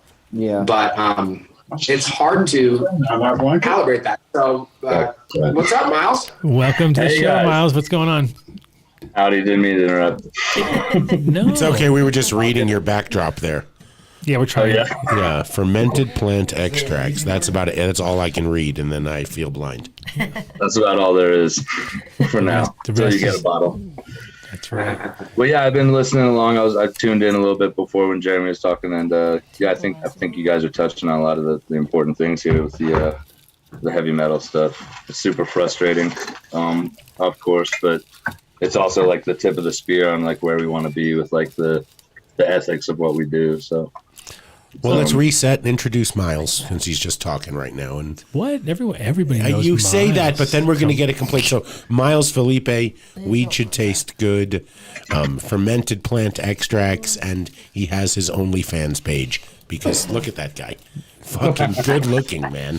killing it. Holy Oh, shit. what a beefcake. What a beefcake. That's extra. Oh, the camera just broke. You broke the camera? Oh my God, dude. How did that even... Yeah, I can't imagine. That's crazy. Holy moly. Welcome to the show, Miles. So we have three of the industry's experts on organic soil, soil amendments, nutrients. So you guys should all three get along, right? I mean, it's just nothing controversial at all. Oh, no, of course. I have spoken to all you guys like on an individual basis at We've met for sure. one point or another. So Small world, man. It's crazy, especially in this industry. So just that's answer. why when you see people around for a while, it means something. It's important to. You guys are legends. It's like a community too, because when you think about, we all try to help each other understand all this science because there's so much, dude, and not one person can't tackle every single aspect of it. And so being able to share and collectively come together and have a comprehensive, meeting of the minds to really help out, both ourselves and the people that are tuning in, Yeah, I parallel jujitsu. A lot of the people that follow me know that I like to grapple, and I'm not very good, but I know that different black belts that are really good, some of them teach a different way, and there's a million different types of teachers, and they all will help build. And so I fully agree with you. There's just way too much to tackle, and I really respect too the producers that are like really seeing the information and the anomalies and reporting that information back, because for a while nobody would talk to each other. It was like, ooh, you had a failure for anything, and it was just, you can't talk about that if you're a producer.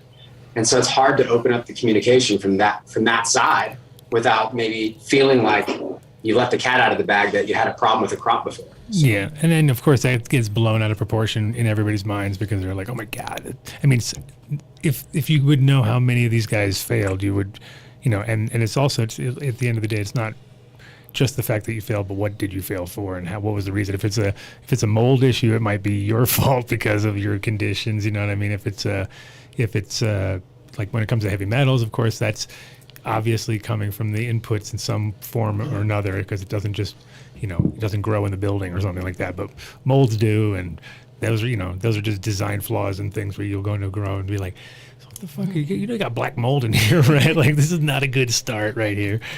So when it comes to microbial testing, that can be that can just be bad, SOPs in the long run. People just don't clean their shit, so it's like, as far, Miles, with your fermented stuff, I mean, it's like, one thing I wonder with the hemp products and things like that, when, because you have the hemp, basically you have the comfrey, hemp, pumpkin, what are the other ones you were doing? Those are the main three: comfrey, hemp, pumpkin. I've done peach, I've done horsetail, I did a root fruit, which was like a it was beets, turnips, and carrots. I've done a bunch out of like I've done kind of fishy ones and crawdad ones and stuff like that too. But the for sale ones are always plants, and usually those main three plus a couple seasonal batches like the horsetail or the peach.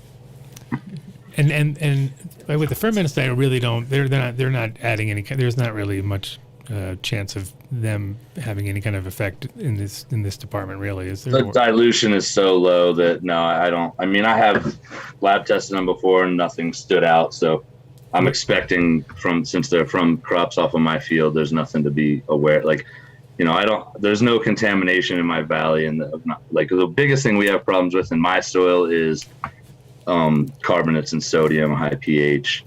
And we lack like some zinc and some micros usually, but it's kind of just, I think it's about knowing, like, if you're using plant-based amendments or products that are coming from plant-based amendments, it's just about knowing where those crops were grown, the dirt that they came off of, if there was any issue there. Just like we're concerned with the cannabis, where like the medium it's grown in is going to determine the heavy metal levels and the cleanliness of it. Just it's the same way with my products. Like, I grow the plants on my field, or I source them from growers who have the same ethics as us, and produce high quality stuff. But then by nature of this, the process of making them, the dilution, it's water based, so the dilution is pretty low, and there's nothing to really be concerned with. But something I'd like to touch on is just like we're all on this tip. It's like, but the difference between what we do and the conventional fertilizers, they're chelated with EDTA. Like EDTA forces uptake of whatever's there in the soil. Cannabis is already an accumulator. So, combining those two things, it should really be considered in cannabis cultivation and in what we're talking about in this conversation. That EDTA chelated nutrient should be a real no-no, right? I mean, that's something outside of our realm because we're all natural. We have ethics in that. Not her though. She's not. She's full chemical, full on Avid, and she sprays Avid on her plants. So it's the only reason we got her on the show is because we don't have to pay her because she's sponsored by Avid. Yeah, she makes so much bank. It's crazy. Yeah. She drives a Mercedes. Yeah, with drives a Mercedes. $5,000 headlight. Trolled again right now. Please continue everything. You never get trolled on our show. You know that. Oh, we had you on the ultimate troll at one time. Remember? That was good. Yeah. What was that? With that, we had Walker. We had him on. Remember? And he that was good. That's right. You had no idea. We were going to have him. Well, no, I don't know what you're talking about. We're not going to have him back on. No, we're never having him back on. You'll never. No one will get trolled. He's not going to be back on 420 or anything like that when you're on, Miles. Oh yeah, we can do that. Yeah. Okay. No, we wouldn't do that to you because the same bit working on you twice. Yeah. I mean, gosh, you'd have to be some kind of, no, don't go there. Anyway, it was good. It was good. Good times. All right. That's how we get him off. That's how we get him off all the sciencey stuff. To get him off that sciencey stuff, we got to get back. So to the what would it do to the organic, to like living soil if you just said, "Fuck it, I'm gonna just Avid the shit out of this right now"? How many years would it take to get back? Well, what's the fuck? You putting Avid in the soil? Don't you usually spray it? Thank you. Not that I know anything about it. I don't know what you're talking about, Avid. But I heard a friend of a friend said that you. Dude, I remember when it was standard procedure to dunk your clones first, like blap blap. Blip blap, and people just fucking. It was like, first of all, you spray. Eagle Florel. Yeah. Eagle Spray Avid. Oh, I've seen it all. That's what I say, because nowadays, like we definitely, it's better the way. I love the fact that every time we get a hurdle thrown at us, we have to overtake it and make it work. And then when it does in the long run, make everybody better growers, because obviously we want to have the cleanest final product, and none of us did, because me included. We did, we just kind of like went with what worked. What about when like Guardian came out? I mean, I thought that shit was the shit. Like I was like, this stuff is great. Like all of a sudden I was like, oh yeah, we're definitely promoting the shit. I'm telling everybody to fucking use this because it's working great for me. Oh, that was the stuff you said was Eagle 20 just repackaged. No, it wasn't. It was Evermectin, but but the guy was going in at night and adding it in without telling the rest of the crew, because all the people on the crew thought it was good and they were just selling it as what it was, but then the magic ingredient happened to be fucking Avid, so here you go. It's like, Jesus, this is so notorious. This happened like 10 years ago. It's 8 years. This is like such a great chronicles of cannabis realm. Well, the thing is that, like I said, it was, as a grower, it was like, damn it, that shit worked so good. I was like, no wonder it was fucking. Yeah. It killed you that it worked, but at the same time, it was suspiciously good. Suspiciously good. I worked at headquarters at the time in 2013. They got popped. We got popped for using that, and it was announced in an article with the farm, and we were like an all organic grow, no ill intentions, right? Like, they claimed it was a completely different product than it actually was. But really to say. Yeah, it did fuck us. Yeah, and that's just everybody. We were all under the illusion that it was something super, just like magic. Somehow that soybean oil was better than other soybean oil. Whatever didn't look like. There was like, oh, okay, now it made sense. But I mean, it's not like the but of course now there's other products that are, again, probably, hopefully better. We'll see how it goes down the road. But for the most part, there's, people just, we overcome as growers, and we put together things. I gotta ask the layperson's question, but is there a plant more sensitive to heavy metals that pulls it out of the soil? Other than cannabis. That you can plant in between, or a cover crop, or has anybody ever tested, actually done a soil sample where you poked a hole in the ground, right, and found out what levels within the poking soil. holes in ground. Well, just like they do testing for gold to find out at what level the concentration is to see if, I mean, shit, what if it was the bottom 2 inches of your soil, right? You could remove that, right? You could find a way. There'd be a technology. Well, there'd be a plant that roots deep or something like that. Something. What can you do? Because it seems that there has to be a natural solution to this, or else everything we've grown organic would be completely ruined with heavy metals. I've read a couple of white papers that talked about remediation of heavy metals using certain types of plants. I'd have to find those, but I think one of those was a type of grass.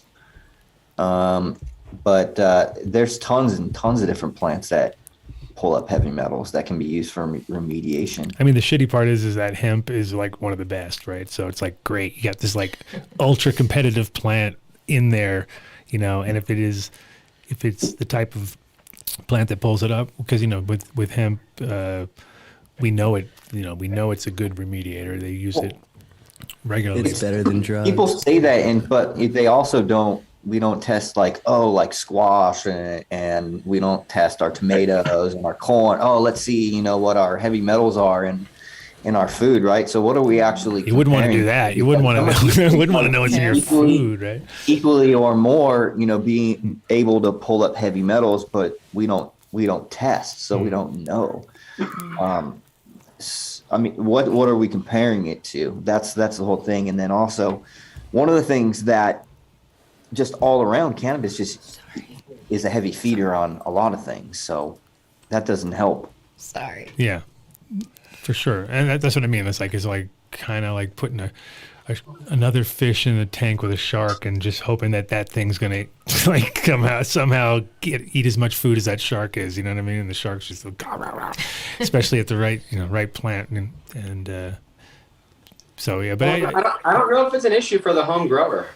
I think that the levels that we're worried about for commercial are scaring people from the financial impact, but I don't think anybody's in agreement that these are levels that people should be ditching home growing organic in their backyard. I mean, people have been smoking weed from their backyard for a long fucking time. Allegedly. And obviously it'd be really good to avoid the high numbers, and I think that it will make us all get better and improve, but I would hate to find out that there's a safer level and we're being super restrictive and making certain methodologies, more prevalent, including sourcing of ingredients. Like a kelp meal, if it gets thrown to the wayside, we find that it really wasn't an issue, but the testing was the problem. That would suck, but well, it's kind of a small trappers are going to do better. To learn right now. Yes. They're going to realize that it's all the fucking. We're like, dude, you're missing all the good shit, all the heavy metals. Going into your brain, when it does come to ag science, though, I think that cannabis really has pushed a lot of new technologies and a lot of new science when it comes to not just organic cultivation, but cultivation in general, because so much money is being invested into cannabis itself and the crop and understanding it. And there's so much more research. When I really started diving into cannabis, there was no research, and so you were looking at studies from the 80s model plants like Arabidopsis, and when it comes to the science, and you see if that was applicable in the system that you were working with. Now there's so much information on the plant, and we have the access to it, and people are pushing the information. Let's see what we can do. Let's see what is happening. We're getting more and more data, and as we collect more data, we're pushing kind of that agricultural frontier in that aspect as well. And there'll be a bunch of guys who build greenhouses and then realize they can make more money off of like food soon than they can make off of weed, because they'd be like, dude, the weed prices are going down, the food prices are going up. Fuck these greenhouses, let's fill them up with food, So there'll be some of those conversions happening, I bet, because there's so much like overbuilt. Like think of the thousands of people should grow their own food, though. Isn't that like abandoned greenhouses? Isn't that like the best case scenario, though, that like good weed growers like are like abandon the industry to grow food and just grow their own weed for like themselves and their community like immediately? Isn't that like you would grow the best cantaloupe? It is. I like that one. I think that is a best case scenario. It's like, fuck all the corporate weed. We all walk out. Everyone walks out. Who's working? I'm not working for. But I'll tell you, the food hustle is way harder. Like it's way more work. Like you harvest like every week. Yeah, but you can talk in way bigger plant, numbers. Like, all the time. It's like when I talked to veggie farmers about converting to hemp, they were like, you plant once and you harvest once. Like, oh my God, this is going to be great. And I was like, well, wait a minute, it's going to be crazy. It's going to be great. Gonna be like, okay. Exactly. Don't quit your day job. Like keep Don't stop growing veggies, which you're already successful at. If you're good at growing veggies, shit, like I think it should be much easier transition from a vegetable farmer to start growing ganja or hemp. Than well, I mean the nice part with doing with lettuces and things like that, it's your turnover times are quicker, so you get into this rhythm where you're like bam, bam, bam, and you can really like calculate what you got and what's going out. Whereas cannabis, it's kind of like unless you're growing the same strain over and over again and doing a monocrop, which I don't know anybody who does because we're all just breeders and growing way too many strains and having too many things happening at the same time. But it's kind of like we have to, right? But in general, most people who are just doing like lettuce, they're growing the same fucking thing over and over and over again, and they can pretty much nail it. Like, we're going to get $10,000 in this month. And with weed, you're like, we hope we're going to get $10,000 in this month, but we might not get anything in it because it might be flooded. The wholesale price today is $1,500 a pound, but next Friday it could be $250 a pound. And just in like places like Oklahoma, like I'm sure you've seen, Brandon, just the hopes and dreams shattered over the last year with everybody tricking overproducing and Wild West of weed, man. It is. Here's the thing. I think a lot of people got into. God, I wish I started when I was younger. I'm going to get rich, and it's like, no, you're going to work. That's what you're going to do. You're going to work hard, and you're going to keep working hard. And if you like if you love what you're doing, you're going to be successful. But you have to be consistent. Well, I mean, people were definitely flexing, and at the same time, I'm sure some people cashed out, but at the most part, it was like I've seen people trying to make the same hustle for weeks and not selling nothing because the market is so flooded. So it's like, okay, well, it's definitely too easy to do that, and probably out of all of that, there's 10% that's even like what we would all want to smoke, right? If that even. Especially because if most of it's outdoor, just jammed wall to wall. We got an acre, we're doing an acre.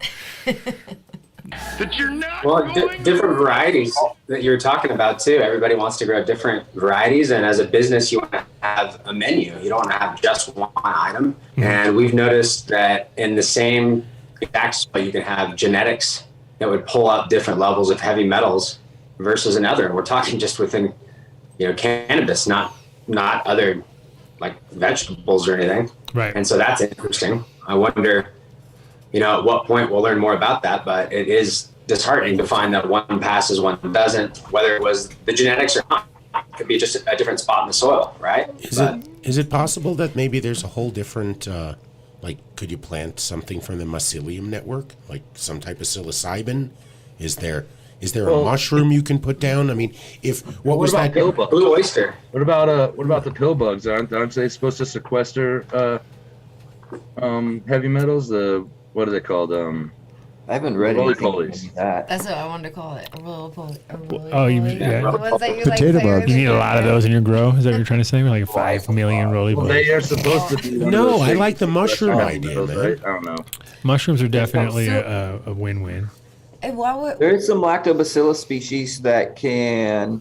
I have a really cool little heavy metals book because I have a bunch of stuff that I've been actually reading about heavy metals. And there's some microbial. I can't believe you don't have a guitar drop ready for every time someone says heavy metal. You should be just, there should be a little guitar solo or something. Get your mouse off the page or we're going to lose the chat. I'll be back after 420. Okay, we got to wait a few So minutes. there's some lactobacillus. There's some Pseudomonas bacteria that can help sequester different heavy metals from the environment as well. So there's a lot of different ways, and if you approach it from like a multiple aspect, like that's like one of the things as a grower that I do for my integrated pest management. I'll come from a multiple faceted angle where I'll add something like Bacillus or Bouveria bassiana, and then I'll add something else in with it. So I'll have two different modes of action, like Venerate. And that way you're getting dual efficacy. So that's one of the ways that I think that you could take as an approach to the remediation practices, where you can use something like microbial remediation, and then use something like humic and fulvic acids, amino acids with biology, help stimulate that biology when it goes into that system. So that's one of the things where you could add something like amino acids, which actually help chelate some of those compounds as well. Have you heard silica helping? I haven't read anything on silica. I read a few papers that say that silica mitigates the uptake. And so there's been a couple different studies where they foliar spray it and see if it helps stop the uptake for some reason, where they put it in the soil. Mm-hmm. A lot of times they're using like potassium silicates or other different varieties. But supposedly the Montana grow, they're not making claims or anything, but a high available silica product they could put a high volume of had lowered the uptake or stopped the uptake of lead. And so there was some interest, in my opinion, to researching that more and finding out if we could load something up with like a natural heavy metal, low heavy metal or heavy metal free mineral like that. But maybe it could be one of the other mode of actions, like the cation exchange or something, that may be sucking that up. So I think the way that to really, really approach it, and that's why I have so many different books, is you have to look at one, right, the practical applications for the remediation, the actual remediation, but you also want to find out how the mechanics work. And it's similar to the way diffusion works for phosphate, and how that look at that cell membranes, right? There's Peter a certain way those heavy metals are going to be able to get into the cell and get into the plant. And so studying which forms of those heavy metals are available and how they're penetrating these membranes, whether it's through diffusion or whether it's through some where something else is dragging it along because it's attached to a binding site that would normally have something like maybe like zinc or Papadopoulos, something like that, because hey Brandon, we got a drop in from Cannabis, so you got TV again, Brandon. You can just chill out, watch TV for a minute. Turn your phone sideways. Turn your phone sideways, Peter Papadopoulos. Come on now. Can you hear us? We don't know if he can hear us yet. Oh. So we're gonna get an update from Cannabis from the Terp Tower. Oh, exciting! There he is. He's almost. You got to figure out how to do it on your phone. That's the worst when you're really drunk and stoned and just tired. And you're like, so yeah, you're just sideways now. You got to either sit sideways or turn the phone. There you go. I am sideways for sure. Welcome to the show. Hour late, bro. Stoner style. Well, I had you penciled in, perfect timing. I'm keeping precision. This show is a precision show. We're totally off the rails now, Peter. So here was the problem. At 12:20 was it when you started? 12:30, sometime around there. Yeah. That's right when the club was closing, and they were like, "Yeah, we all got to go home. We're working tomorrow. We can't just stay here till." European clubs suck where you have to get kicked out. They don't fuck around. You can't mess them. Yeah. Yeah, so we left, and then we were going to try to find another spot. And Marlon's tired; he's been going all day. So they've got it. So you're Marlon. Is that what you're trying to say? Marlon's such a good dude, man. Of course, really is, of course. All these people were walking up to him at Cannabis, posting videos of handing him a dab rig just to take a dab with him. It was the funniest thing. So yeah, he must have been exhausted, and he put on a great show. Dabbed out. So you guys didn't do it at the place. You did it at some sort of club or something. Was that the deal? Right. Yeah, I saw you posted. I was going to try to get a hold of you, but today was a lot of running around. So I saw you posted saying we're going to do it on the tower. Oh yeah, that was the initial plan. So I ruined it. So I fucked everything up. Cops came. Is that what you're trying to say? cops Oh, came. no. They kicked you out. They're like, "You're doing it." We read the Adam Dunn show. All right. Well, no, we were definitely wish we could have been there this year.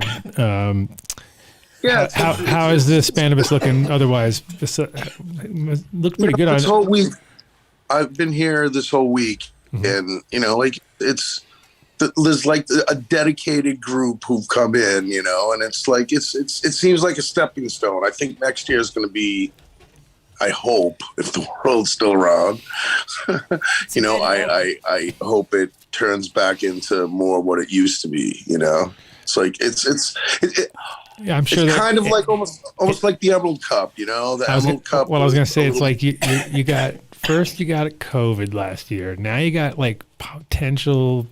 We got wars within 14-hour drive or something like that. Less than that, 10-hour drive from there. It's a 10-hour drive to the Ukraine from Barcelona. Probably 12 hours. What is it? How far is it? How fast? No.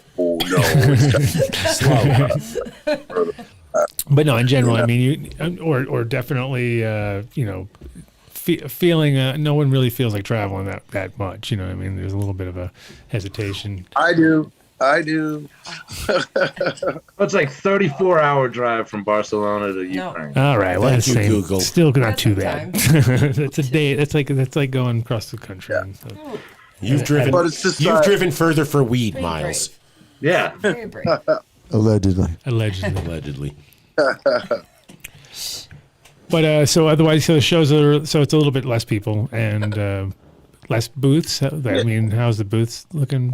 You know what? Actually, I didn't go to Cannabis today. I'm going to go for the first time to the event tomorrow. But the whole week, like as far as the clubs, Dabadoo was fun. I mean, it was cool. A lot of things were going down at this club RDM that that's the club that was working with us a couple years ago, and that's where Dabadoo was, and they worked with the Ego Clash, and then I had my performance there tonight, or Marlon had his performance rather tonight. You had your performance tonight? Well, you know what I mean. Like I put on my event or whatever. Did you? What were you wearing? Top hat? You have a top hat?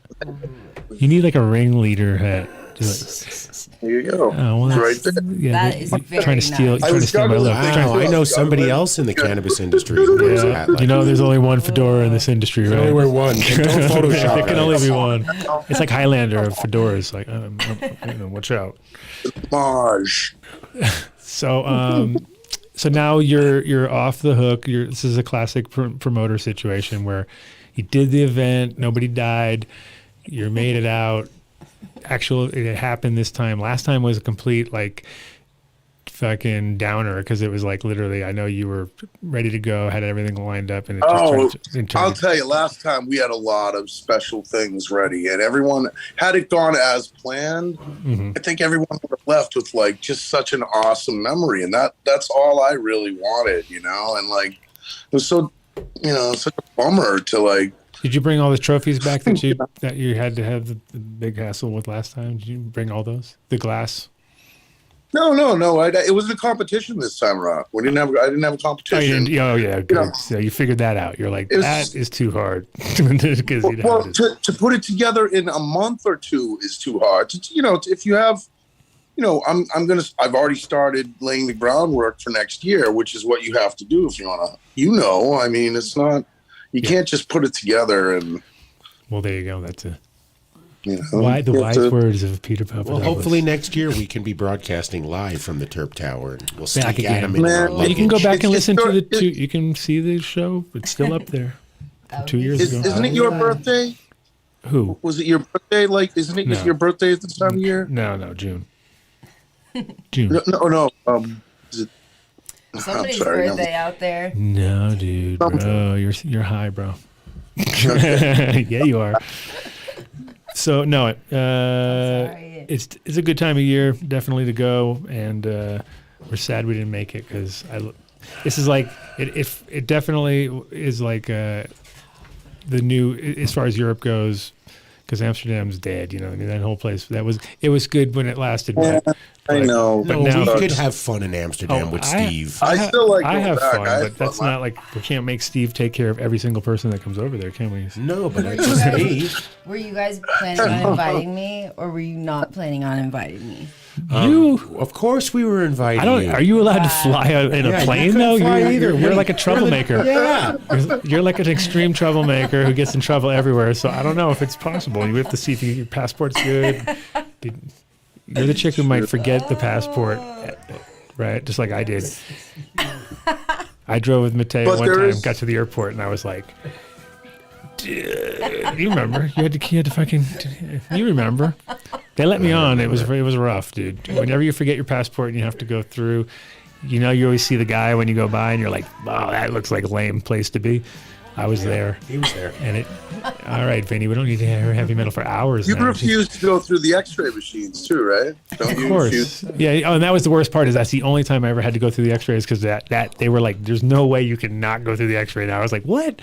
Oh, come on, you guys can just." And they're like, "No, otherwise you don't go." And I'm like, "Oh, I have to go in that machine." So I did one time, and that was it when I didn't have my passport. So flying internationally without a passport? No, I was only going to local. Wasn't it? It was just Cali. Yeah, because we were going somewhere. You forgot your ID. I had to come fucking here. You forgot your whole bag. Your whole bag. That's the worst, right? Yeah. When you like get to the airport, you turn around, your bag's not there. You're like, oh my god, I'm a stoner. Like it was like that moment where I was like, this sucks. I don't have my rig. I don't have my hash. I don't have my passport. I don't have anything. Bring my bag. I just like, happened to put my bag? passport in my bag for like I never do, and I was like, oh, I'll put it in here. Be safe. And it was like.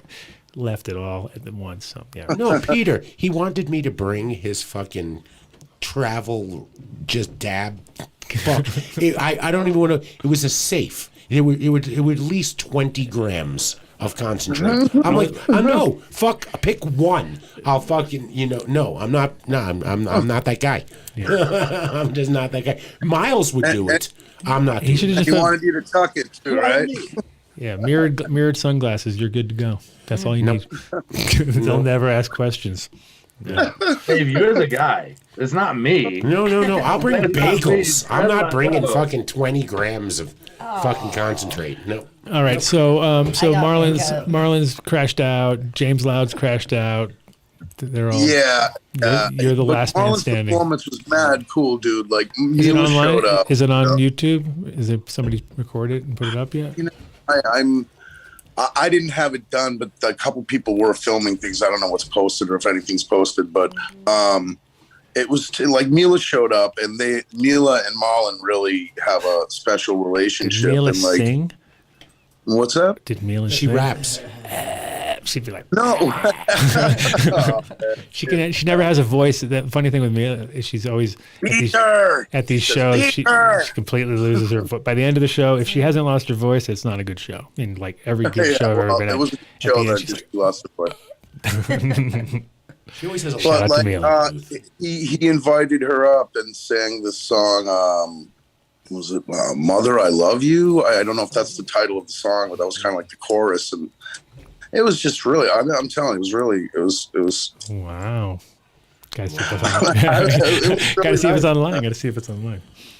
You know. Nice. And then, so you got the show's going until Sunday, or is it just Saturday? Cannabis is until Sunday. Yeah. Yeah. Good. The Cannabis Awards were tonight. Yeah, they already do it right out of the gate. I'm not sure who won. I wasn't there, so I'm getting ready for what we were doing. Dude, the people who are there don't know who won. It's one of those deals like they do it, and then everyone walks away, and then you go, "Who won?" And they go, "I don't know, dude." I'm still looking for the fucking stage. What do you mean, who won? Like I almost never have people remembering what strain won, what category, unless they won. If they won, they remember obviously. But if it's like anybody else, they're like, I'm not really sure. So so we're doing a big organic. Give us your ideas about heavy metals in soil and remediating or how avoiding would something be EU bioaccumulation. Let's hear your take on it. What? I'm going to bed. Oh. No, that's cool, man. I'm glad you actually checked in. We were wondering where you were, but I figured it was going to be one of those situations.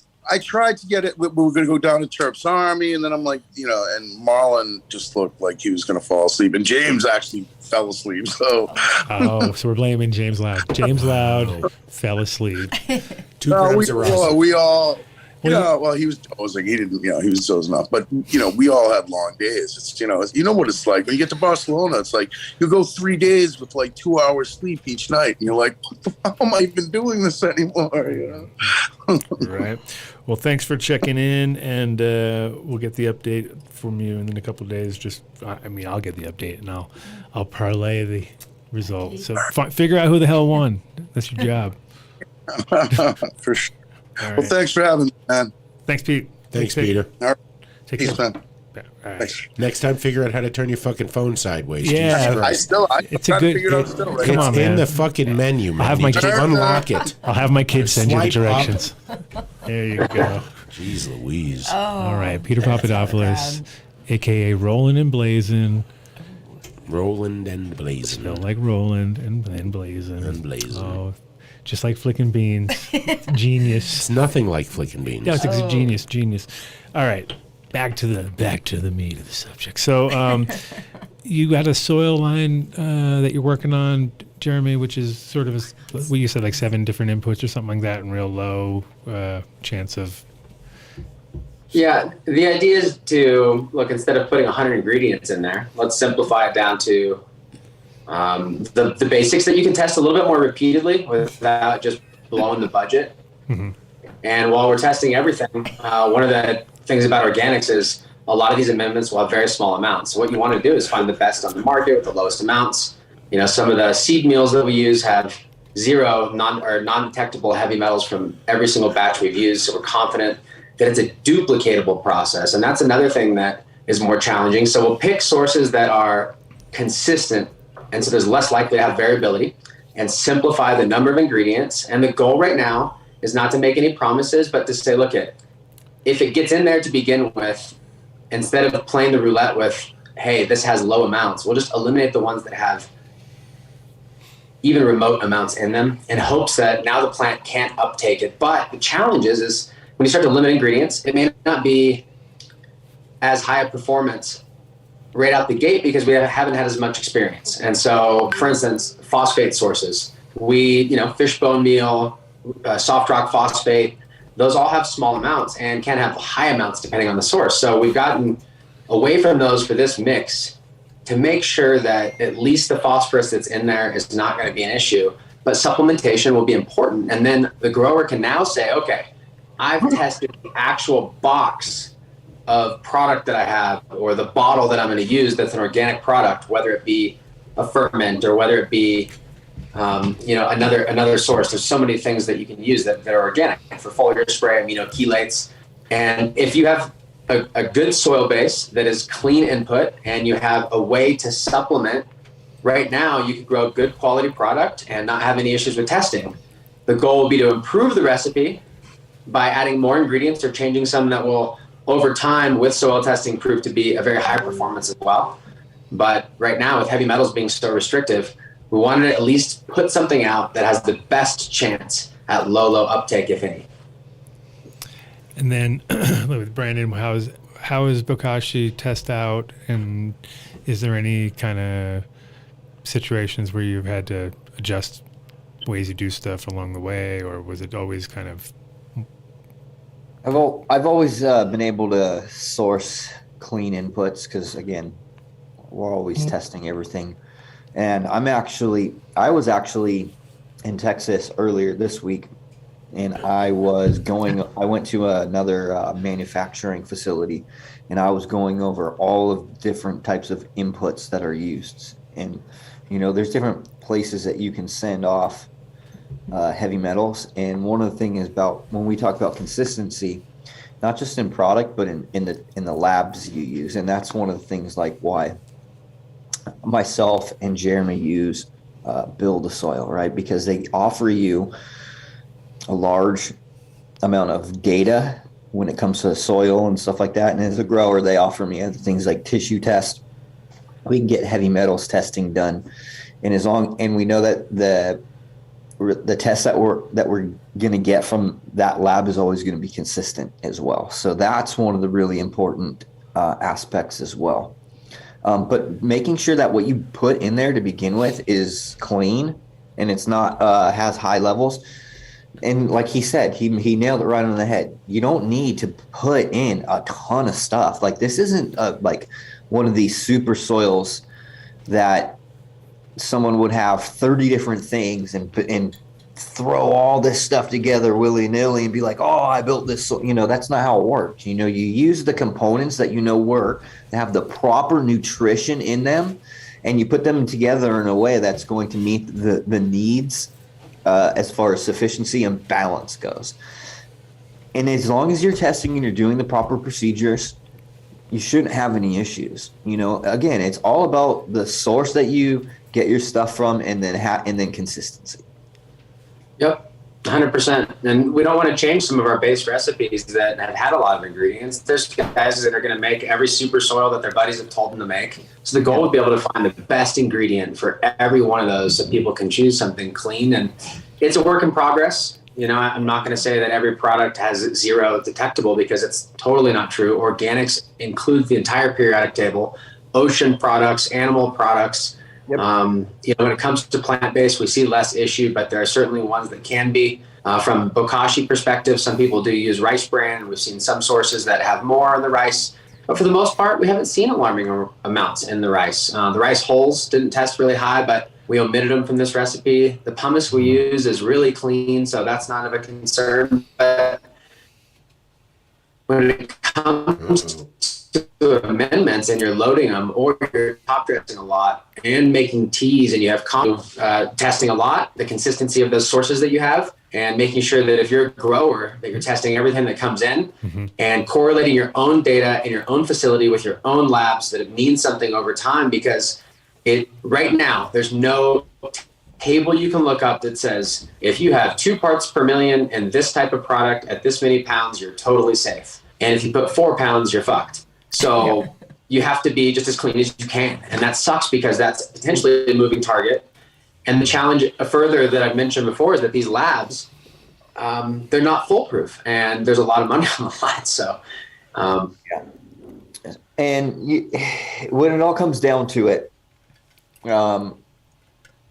it's not just organics too. It's any source from anything that comes from manufacturing, because most of the heavy metal contamination, it comes from industrial mining, it comes from industrial agriculture, it comes from even just regular products. There's so much contamination, and like people are looking at cannabis and not realizing like there's heavy metal contamination in everything, in our daily products, and soaps, and detergents, and the things that just imagine cigarettes with the fact that they're not regulated at all or checked at all. They're safe.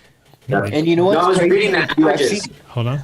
You know what trips me out too is like you might have a lab technician who goes and smokes a cigarette every 45 minutes, you know what I mean? And that's the dude that's in charge of operating these super, super sensitive pieces of equipment like that. Like I've seen the wildest things, and it makes me think about like how there's just, again, you got to find people that really know what they're doing when it comes to the testing, because at the end of the day, if we're spending money and we're spending our time to make sure that products are tested, we want to make sure that the labs at the end are also doing their due diligence. Sure. Because I'm not in the laboratory business. I'm not into the testing business, right? I don't have multi-million-dollar pieces of equipment to test these things, So I have to rely on a third party. And that is, that inherently causes an issue, because we don't know if those protocols are followed properly. That's why we use Logan Labs. That's why I use Logan Labs exclusively. Anybody I work with, because I know they're consistent from the soil stuff and the testing, Yeah, But for when it sure. comes And the thing is, if you can work with somebody who has like a in-house system, and they can do. I mean, obviously, it costs money to run. It costs money to buy. It costs money to do tests. and but it can really like save you a lot of hassle because you're not having to fucking rely on the complete outside source, and you can kind of control your conditions a little bit better. And I mean, it's inherently better to. So it'd be cool if people work together, especially if there's like, labs that aren't, because a lot of these labs, it's like they're looking for just, especially when it comes to like microbials and stuff like that. If some of the stuff they're looking for is like inherent, depends on how they dried it. I mean, in most of the times, like here, we're kind of lucky because it's dry, and that is not as much of an issue. But if you're in some states, it's almost like guaranteed there's going to be something in that if it's not dried in some really well-controlled environment, which most people don't invest the money properly into that, which I think is, from a grower's point of view, I think you should always put as much energy into the dry room as you do into almost more than any other room, because that's kind of where it make or break on everything. See, if you don't do a good job here in Colorado, you'll dry that shit out in 3 days. You know what I mean? It's like I've seen stuff that's been like uncontrolled environment, and after all that work, you drop it in there and then ruin it. It's like the curse right there. Oh my goodness. Oh my goodness. Why do we the heavy metal thing? I understand TYM is like more like makes sense with this heavy metal stuff. I mean, it makes sense, but ganja never hurt nobody. Now it's like, come now. It's an exciting time to be like on the front lines and like tip of the spear, so to speak, of this thing, of figuring it out and pushing for it to be in like other industries, and saying like, like personally, I'm okay with it being like cannabis being the poster child for this kind of like attention on like the cleanliness of crops and how things are produced and whatnot. But yeah, well, I think it'll I mean, we always kind of laugh about the fact that we smoked weed that probably had mold. We smoked weed that had been sprayed with your favorite ingredient. We have weed that's probably. Do we know we have? Yeah. And dunked in it and along the way. And it's like, Avid. And so it's not. I mean, and of course we don't want it in there, but at the same time, it's at the point where we kind of have to work with what works. And from a grower's point of view, like I'll use kelp and I'll use all these products for sure from a personal point of view, because I still feel better.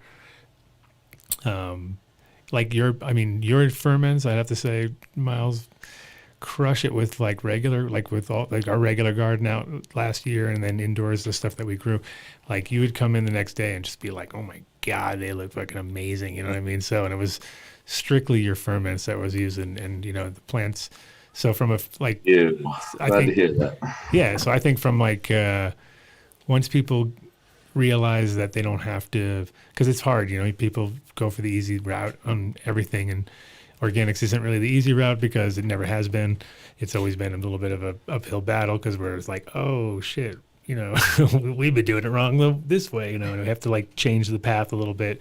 And some of the stuff is just like, common sense, especially when, you get people who expect everything to work like hydro, where it's like change it in a day or flush it out like this, then, you can lock everything up. There's a million issues that you have to kind of learn. And then that's the best part of learning is the fuck ups in the long run. 'Cause you're like, oh shit, like now I get it, feel like an asshole. And then you'll never do it again, hopefully, you know what I mean? Or you'll work your way around it and figure it out. But yeah. And, so in the trifecta sense of you guys, we got, you're selling Bokashi already, right? I would assume, Jeremy. Yeah. We have for a long time. The Eric Lancaster ran Terraganics, and he was the EM1 distributor. And Bokashi was something that a lot of us originally used to make compost out of, and we carried it for that. And then they started adding some compost to it, doing some different things. We've got a local producer. I'm wearing a shirt right now makes a really cool kashi product. It's one of our best-selling products, and I think that across the board, there's this belief that microbes make conditions better, and that there should be some help there from remediation. But it's one of those things that is. It's weird to have a whole episode on heavy metals when it's only becoming so recently like a commercial conversation, I feel like. Because people are failing testing and they can't get their crop to harvest and they're losing money. It's horrible. So it's decimating. I mean, it's awful. Nobody cared what hop latent viroid was until all of a sudden one of their bean counters said, oh, by the way, you realize we're down 30% from last year? And like somebody went, okay. Well, that one kind of snuck up on everybody just because it was like one of those. It comes, well, again, it's cleanliness and understanding how you're going to transfer it. And pretty much like our common thing we would think would work doesn't work. So we're putting it in alcohol. That's not killing it. Some people putting it in bleach, that would kill it. But, it's like, and just literally every plant needs its own blade. So you can just like be 100% sure. And it just, adds, and nobody's really thinking like that. And then all of a sudden you're like, oh shit. You think back to all the things you probably contaminated, and then those are hit and miss too. Some plants get it, some plants don't. So it's or they show it, and some plants don't show it, and they have it, and some plants seem to just instantly go downhill. So it's going to change this entire industry. That viroid, is going to change everything. It's going to change. Yeah, let's hype it up. Let's get all real exciting now. No, it's good. It has to. I mean, we have to figure out a way to work within what's here. We know it's here. Seeds. So, there you go. There you go. But technically seeds can carry it too, though. I mean, you can transfer from through seeds. So it's like then you need to tissue culture everything before it goes into production. And then but again, we're back to like home grow. I think in the long run, the home growers especially are going to realize that, like everything, nature has a way of doing it better, you know what I mean? Yeah. So even if we fail tests and all that, if the plant is, unless you're like if you're feeding it or like kelp and, different kinds of meals and like, animal or sea that's been depending on the source, like if it's not been in like a slaughterhouse of, a bunch of stressed out by, pigs that have been fed all the wrong things, of course that's going to be a problem. But if it's like coming from a farm, I'd feel like, all right, and then, they took care of it. I think in the long run, it all just magically fucking produces better medicine than we'll ever do if we fucking try to like Miles laughing magically. Because I'm reading the comments section because there's like Dark Heart created HLV. Just used to be the comment section is I'm laughing at the. That's what I'm normally laughing at. But I just got a text from Mark. If he were here, he says we do need to start shout outs so we can move over to Patreon. Wow! In 20 minutes. Look at him coming in from outer space.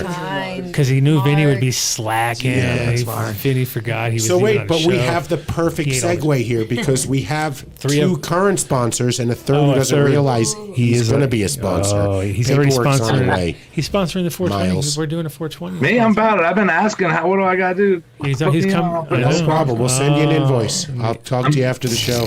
I'm doing an hour of the 420 show. Yeah, right? See, he's my first official one. Sweet. There you go. I was the first? Yeah. Yep. Of course you were. Damn it, I should have called you, bro. As always, number one coming in. Miles, wheat should taste good and fermented plant extracts, which... How do we find you, Miles? 100% the fucking amazing product. How do people find you on Instagram and Twitter? WeShouldTasteGood.com. My info is all on the site. And so you got all of your info back that they stole from, or your hashtag back, right? Didn't you lose your hashtag for a long time? Whatever, I didn't lose nothing. Instagram behavior.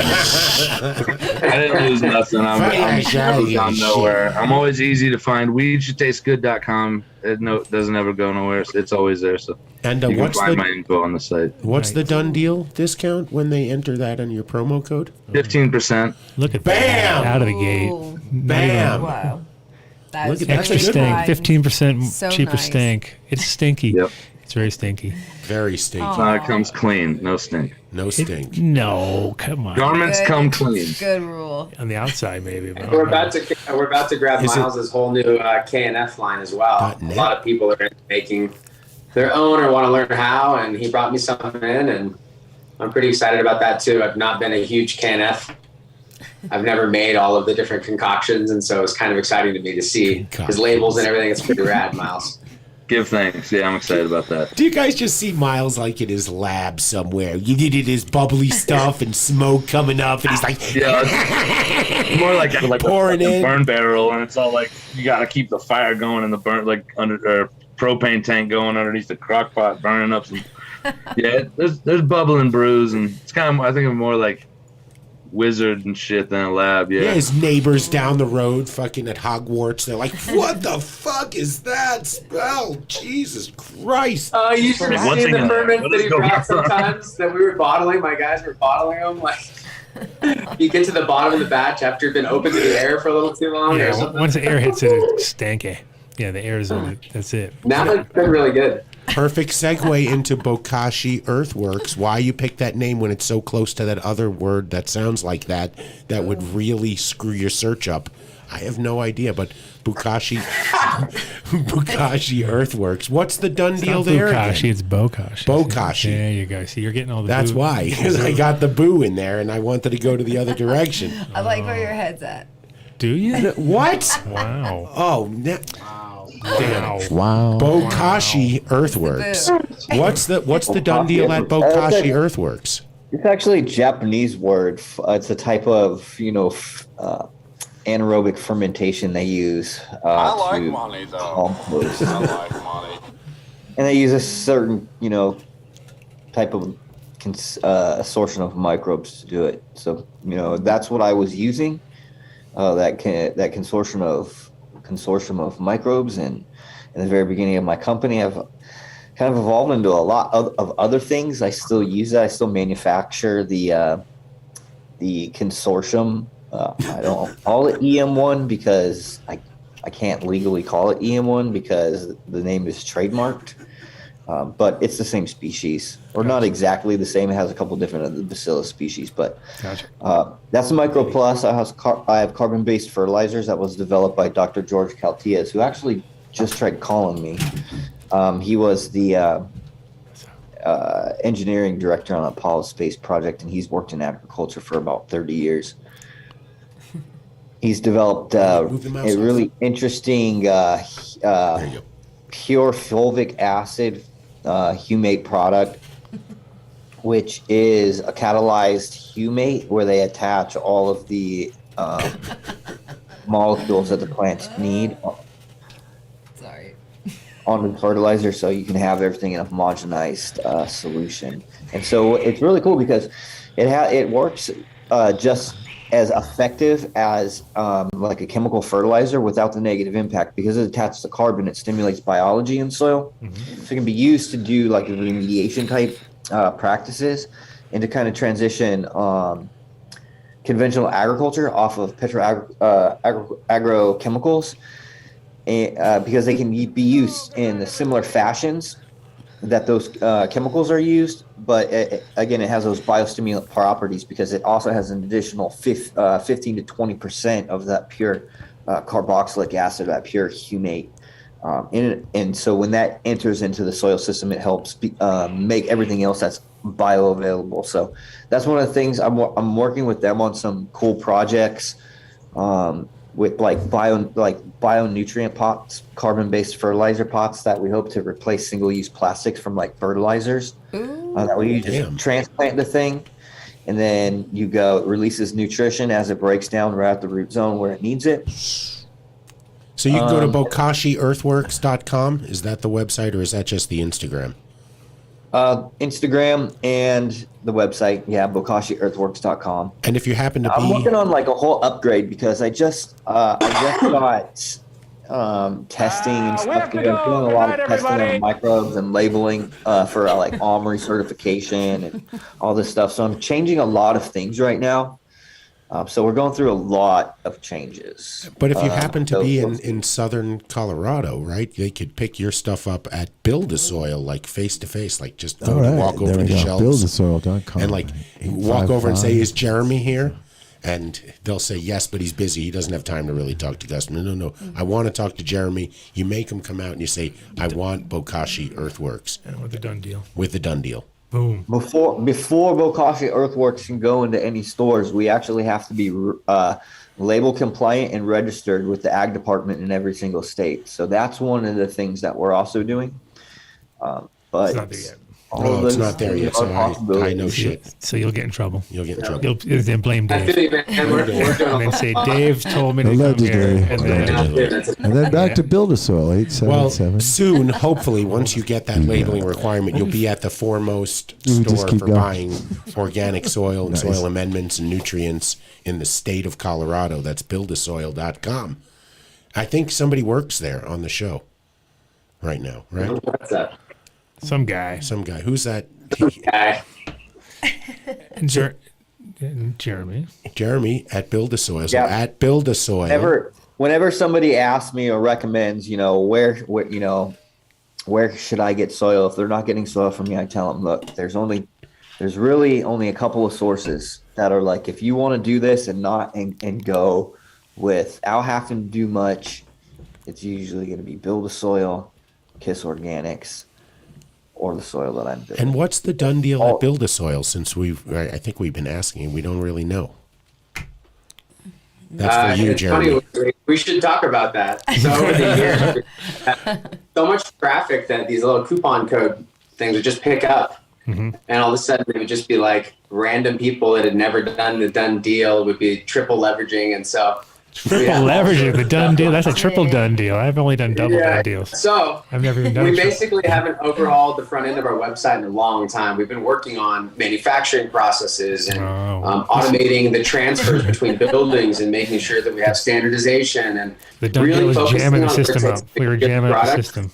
And so we don't have a fucking done deal for like the last year, I'd say, because the whole system basically shut down and we just removed the code. Right. But we'll talk. We're back. Right. We'll work it out. We'll work it out. Reverse done deals. All that business you've been missing out on. They enter done deal and it doesn't give them a discount. They go, fuck this. I'm getting Avid. I hate it. There is a done deal code on my site. You can put in done deal as a discount code. I think it's like 20%. Even better. Nice. Yeah, sweet. Yeah, we'll definitely we'll figure it out because it was a moderate one, but it definitely would be nice. Any discount helps because it was working, and it was funny because my landlady, she was like, I tried to do the done deal, it didn't fucking work. I called the guys, I'm like, done deal. The guy was like, well, dude, we haven't done that for like a year. So I've already, I just heard it from her. So sounds like Dave. There you go. Typical Dave. Typical Dave. Typical Dave. Oh, cool. No problem. What the hell is that? Just good to have that back on track. And then I picked up. We had a lot of growth last year, and it kind of broke us for a little while. I picked up some soil from you. I was at Way to Grow, and they were doing a renovation, and I went in and. It was like it was like perfect because it was like literally the last thing that we were going to put in the back before they went and painted the whole place out. And I'm like, I'll grab 2 of those right there. So I was like, I can't believe I'm buying Build-A-Soil right now. I was like, well, here I am buying it, but no, it's good to support you, no problem. And well, you guys should stay on with us as we go into Patreon and talk more about heavy metals. If you want, they don't have to. Well, Miles can't. Miles is going to stay for sure, right, Miles? I ain't going nowhere. Yeah. I said okay. So you're chilling. So I know continue, Jeremy. I'm pushing it, but we'll continue with organic here. Green Farms Mellow. And Brandon's just watching television, so he can either watch or not watch. It's up to him. Well, he's got I actually have to go. I have to talk to. I got to talk another to podcast. Danko. I got to make a phone call. Yeah. All right. It was good seeing you, Brandon. Peace. I'll see you guys. Spend time with the family. Yeah, no, of course. Guys, I'm glad to get you on again. Thanks, and guys. We'll talk about that done deal. And yeah, like I said, cool to get connected. And then if anybody has if you want soil, get in touch with Jeremy.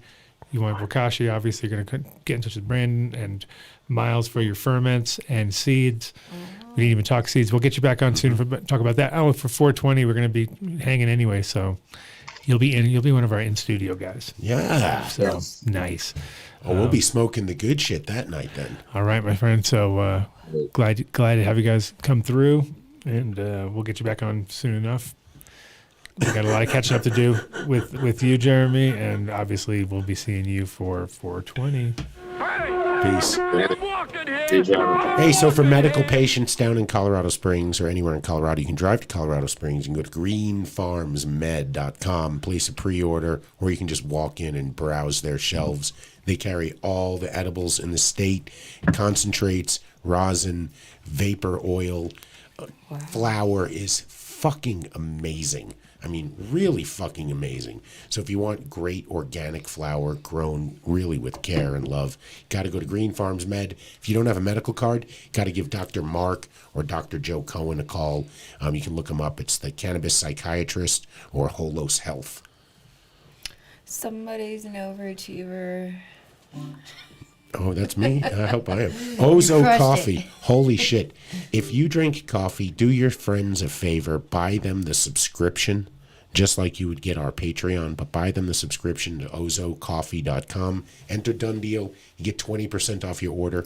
We're going to have them in the studio in the next few weeks. Don't know when, but we'll do a little coffee cannabis pairing. They've been with us now well over 2 years. I can't drink anything else. I'm completely ruined for coffee because they're fantastic. And the Instant did us great in Vegas. It really did. So ozocoffee.com. My two favorites right now are the Refasa or Refisa. I always pronounce it wrong. And the Mocha Java. Don't get it ground. Get yourself a good burr grinder. It's worth it. Guess Dave's bra size, Elka. Fuck. Damn. Better than political talk. Here you go. Here's yours, J-Lo. Oh, thank you. Okay. I have a big announcement. Uh-oh. Here it comes. Thank you. I like to suck it. I like to lick it. I like to chew it. I like to vape it. I like Hey, to baby, ozo take me it. out to dinner. Ozo it? No, you got all screwed up. Well, just at the end, for instead of the coffee part, because It throws you off. I mean, this whole thing with the coffee thing. I do have doesn't unless have it an says it. flicking beans. Unless it Wow. says flicking beans, it's really hard for me to get Unless into it says flicking beans. Canyon THC has been in the industry since well, 2010. coffee you can replace with flicking beans. That's easy It's enough. better than drugs. They make quality edibles. That was like when I watch shows and I'm very empathetic. So if I watch a show and I see something's bad, I'll like change the channel sometimes. I literally would have changed. I would have changed the channel. Damn it! At that moment, He I was said that changing. to my face. I was changing the channel. I was like, "Oh my god, cringe!" As my son would say, "I was cringy." We have to work on it. We're gonna work on it. We're gonna work on it. All right. We're gonna work. Green Bros. It was best one ever, but still, it barely got above cringe level. So greenbros.com or at greenbros on Instagram. You get 5%. You guys are a-holes. You get 5% off your order if you enter Done Deal at checkout. And that, listen, there's some of their items are in the $10,000, $20,000, $30,000. So if you're a commercial gardener, you want to give him a call, call Lance. He'll get you in touch with one of his salespeople. Tell him you heard about it on the Adam Dunn Show. We're going to be giving away through a raffle or some type of giveaway a 215. some type. I don't know how. I don't fucking know how we're going to do it. We have a 215 DL to give away right now. It's on sale from their website for $5,500. It's normally at $6,900. Yeah, I said that, Rosin Dogs. So I'm going to. I have a suggestion. Don't worry. All right, we got that figured out. Oh. So we're going to do it sometime in July, probably around 7/10. We'll figure it out then. Go to greenbros.com or at greenbros with a Z on Instagram. Apothecary Farms. Oh shit! Fuck, what do you got today? I got. Is there only what's going on? Got Tropical Safari. Mark. Oh, Mark stole it. Damn What do you it. got there? What is this? Ew, yeah, what do you have? You have Mai Ooh, Tai. Mai Tai? Jim man, there's though. two of these things This over is here, so you- incredible. We really do need 8 from Apothecary. H. We'll talk to Brent. This Yeah. Grant, you listening? Are you listening? Well, you know what? How about this? It would be much easier to get them to increase our little stipend if more people went and asked for the Dunn deal, which is a gram. That's true. A gram of their ambrosia and an infused joint for $25. There's plenty of parking. You know, plenty of parking. Just tell them you heard about us about them on the Adam Dunn Show, and we'll be able to get a little more. Apothecary Farms in Tulsa, 6 locations. Right, take a look in Pueblo, Denver. 8 locations. They're growing every day. Fantastic concentrates all over the state of Colorado and all over Oklahoma. Numb nuts. So I made some cookies tonight with Numb Nuts CBD peanut butter in them. You'll have to tell me. Yeah, Adam ate We're one. definitely not doing shout outs in the beginning of the show because then everyone's going to complain at the beginning of the show. Right. We tried that already. Okay. We tried it right now. Stop making it go longer. Listen, and they don't listen. And we're not high. So we'd rather listen. If I ever had to listen to my own show, I'd rather hear me all high and stupid later when I'm like 70 going, listen to me, I'm wasted. You never know what you're going to hear. The next show, I should do the Numb Nuts one, and Dave should do the Canyon one. Technological breakdown. Nobody would like Definitely that. the road to get help. Just kidding. Numbnutsco.com. You should do Numb Nuts. Go ahead. And then Dave can do the Suck It. No one's going to want Just Brett, kidding. speaking of which, hold on. What? Go to numbnutsco.com or at numbnuts on Instagram. They make CBD peanut butter. He didn't pull up the fucking. No, I know. He's fucking. Vinny walked off the studio. Oh, this is like the big moment. It was a gift for Dave. Oh, from who? Oh my God. Why is that a gift for Dave? Yeah. And who gave Dave That's that? magical. And you said it was. Who gave Dave that? Where Who would send that into the show? Save it for It's the special. Patreon. Save it for Yeah, the for the Patreon. Patreon. All right, we'll save it for That's Patreon. Come on. Yeah, now. Vinny. We're trying to get out of Jeez here. We're not trying to 14er. extend it. We're trying to go. All right, 14er. Show your rosin. What? 14. Jam No, band. nobody's showing nothing. This is Oh, that 14er. rosin? Oh, sorry. I got jam band too. Who's got GMO cookies. GMO cookies? That's what you got? There you go. Whatever, dude. I like GMO. I And love then there's GMO. another one right there. Which one? Jam Band or I'll whatever? trade you There for you go. jam band for Stardog. It's not Stardog. It's Stardog a Jam cross. Band. There you go. Go to You just 14erboulder.com, doubled up, place your bro. pre-order. You did? No, you did. Yeah. Enter double Dunn deal strength. at checkout. Two No, strengths. you don't enter Dunn You deal at had- you had checkout. one, not double. No, I got two. Anyway, they had All right. always quality, those guys. Speaking of quality. Well, not Fish yet, ya. not yet, Vinny. Okay. What? Well, Oh, he's got to we're go. still talking about lament. it. He's lamenting. He's lamenting. Make a strain for you. 14erboulder.com. They do. DJC, they have it on the shelves right now. It's fantastic. It's The Truth by Deadhead OG. They're doing a jam band cross project for their rosin. It is truly amazing. And I found out today they have a new product on the shelf they're calling Jam. And you know what? I really don't know what it is, but it's some type of rosin extract, which is supposedly like next level shit. Like it's that's next on rosin level. jam, So huh? I'm gonna pick up some tomorrow, and I'll try to save it for next Friday. Oh, No, yeah. I'll save it. Oh, Whenever I'm like Yeah. really crushing on somebody, I always say like, "You're my jam," and it's like, Oh, you know, what's that? that's I wanted to. oh 5 stars. Well, hang on. So let's go on a fish We need to shit. go. We need to get. Where's the landlady? Is she here? Fishheadfarms.com We need a or bunch at of little fish spoons. shit We need on spoons. We need 5 little Instagram. spoons. 3 little spoons. 3 little spoons. Wait, no, Vinny, don't leave. She'll come in. 3 little spoons. No, Bye, she won't. Vinny, How do you know? Doesn't matter. you left it right in the middle of the thing. Well, it's Fishhead Farms, you get 25% off your order if you enter Dunn deal. Okay, it was our biggest Dunn deal until Jane West went 26%. Jane West upped the ante. Yeah. She said, well, how many? 25%? Yeah. I'll do 26. So you know you can still And get then- crack pipes at one hitters at Jane West. Jane West. I miss Jane West. You know it's like shopjanewest.com. Oh, where's that rig from her? Enter Right Dunn there. deal. Pull that rig over. Yeah, there. it's a great bomb. The rig's nice. There you go. 3 That was little so nice. spoons. What is Boom. this? Thanks, Vinny. This is All right, for so our. fishheadfarms.com next. Oh yeah, Terp Wipe. Fantastic product. Can't go anywhere without them. You got to get the subscription. You go to terpwipes.com/done deal. Don't Miles look to enter a promo doesn't even code. shower. He just rubs himself down with these every so often, right, Miles? I love the Terp Wipes. shower. Anyway, back to culture. All right, I'm not. Don't get offended. I fucks with Terp Whites. I'm a bong and shit. You'll enter Done Deal. Not for your clean up pits. the Puffco. Come on, we're so close to the end. Oh no! Don't go so fast. Cultured Biologics. I'm sorry. Are one of our newest Going sponsors. slow. Nuts. Yeah, this you can't. Enter Done Deal at checkout. Unfortunately, Tim couldn't come in today, but sad. Amazing products. If you guys are watching, if you are Patreon listeners, then you'll have been seeing the growth coming in. My garden is all based on culture. I'm just running just his stuff on some recycled soil that wasn't really like pumped up too much.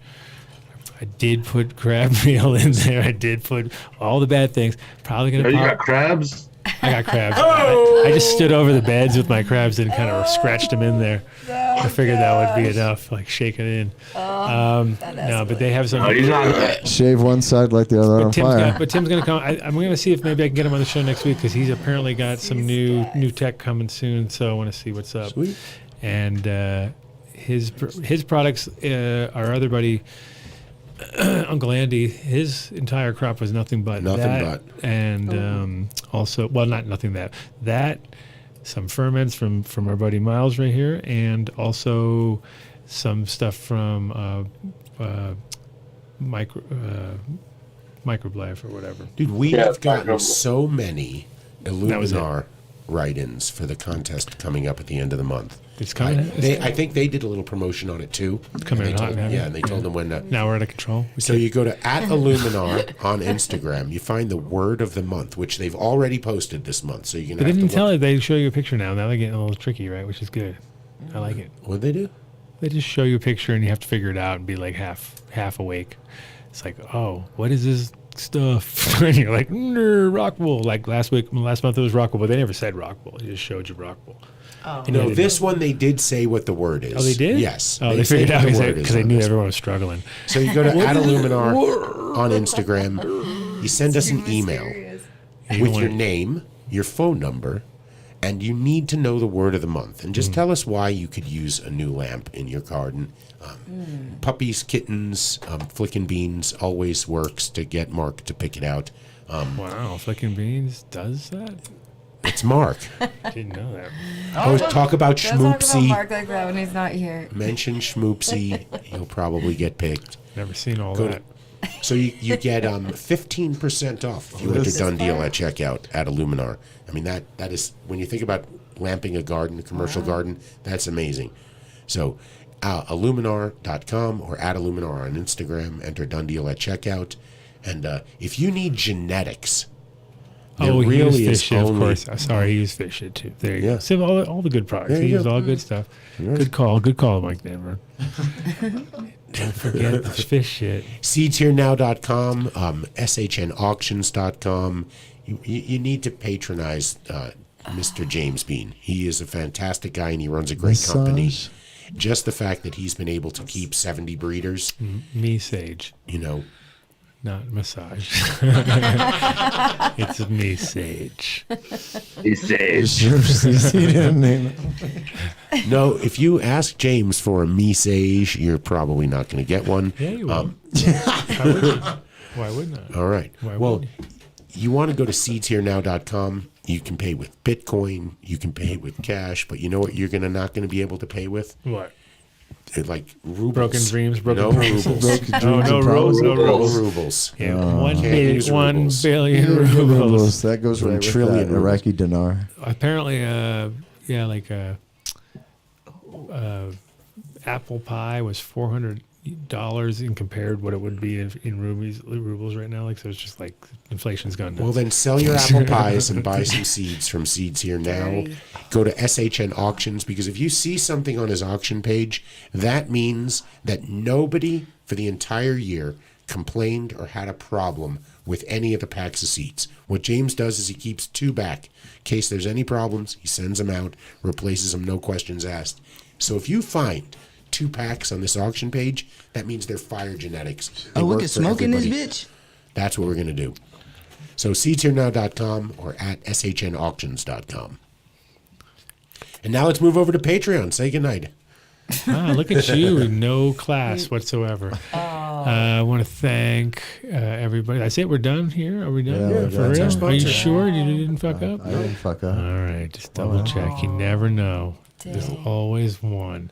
No, if you guys are Patreons, then we're going to go over in a minute over to there. Keep it rolling before Dave's got to leave. No, Dave's not leaving. Dave's leaving. Dave's got to leave every 5 Miles miles. hanging there. He's just not on. Miles is chilling, and I've got to invite a few other people through. So come continue the party at Patreon. But I want to thank all the people in the chat. I want to thank my beautiful wife Cece and Nick. Working away. PDX Amazing's got his. I'm surprised I haven't seen him pop in there. I know they've been. They're supposed to be watching, but we shall see. Yes, everything's gone out. So Kosher Kitties will be coming to you guys soon. So we'll see you over at Patreon. Peace. About 10 minutes. 10 minutes. 5, 7, 6. Being played on every radio station in the United States is a communication to the children to take a trip, to come out, to groove.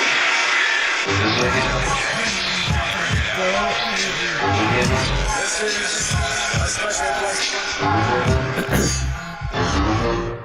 We don't want you to smoke genetic We have to go. Good night, everybody. Smoke the real thing. One of the sweet. Some call it marijuana. Some call it sesame. Some call it Amsterdam. And some people call it. We'll be back after this commercial.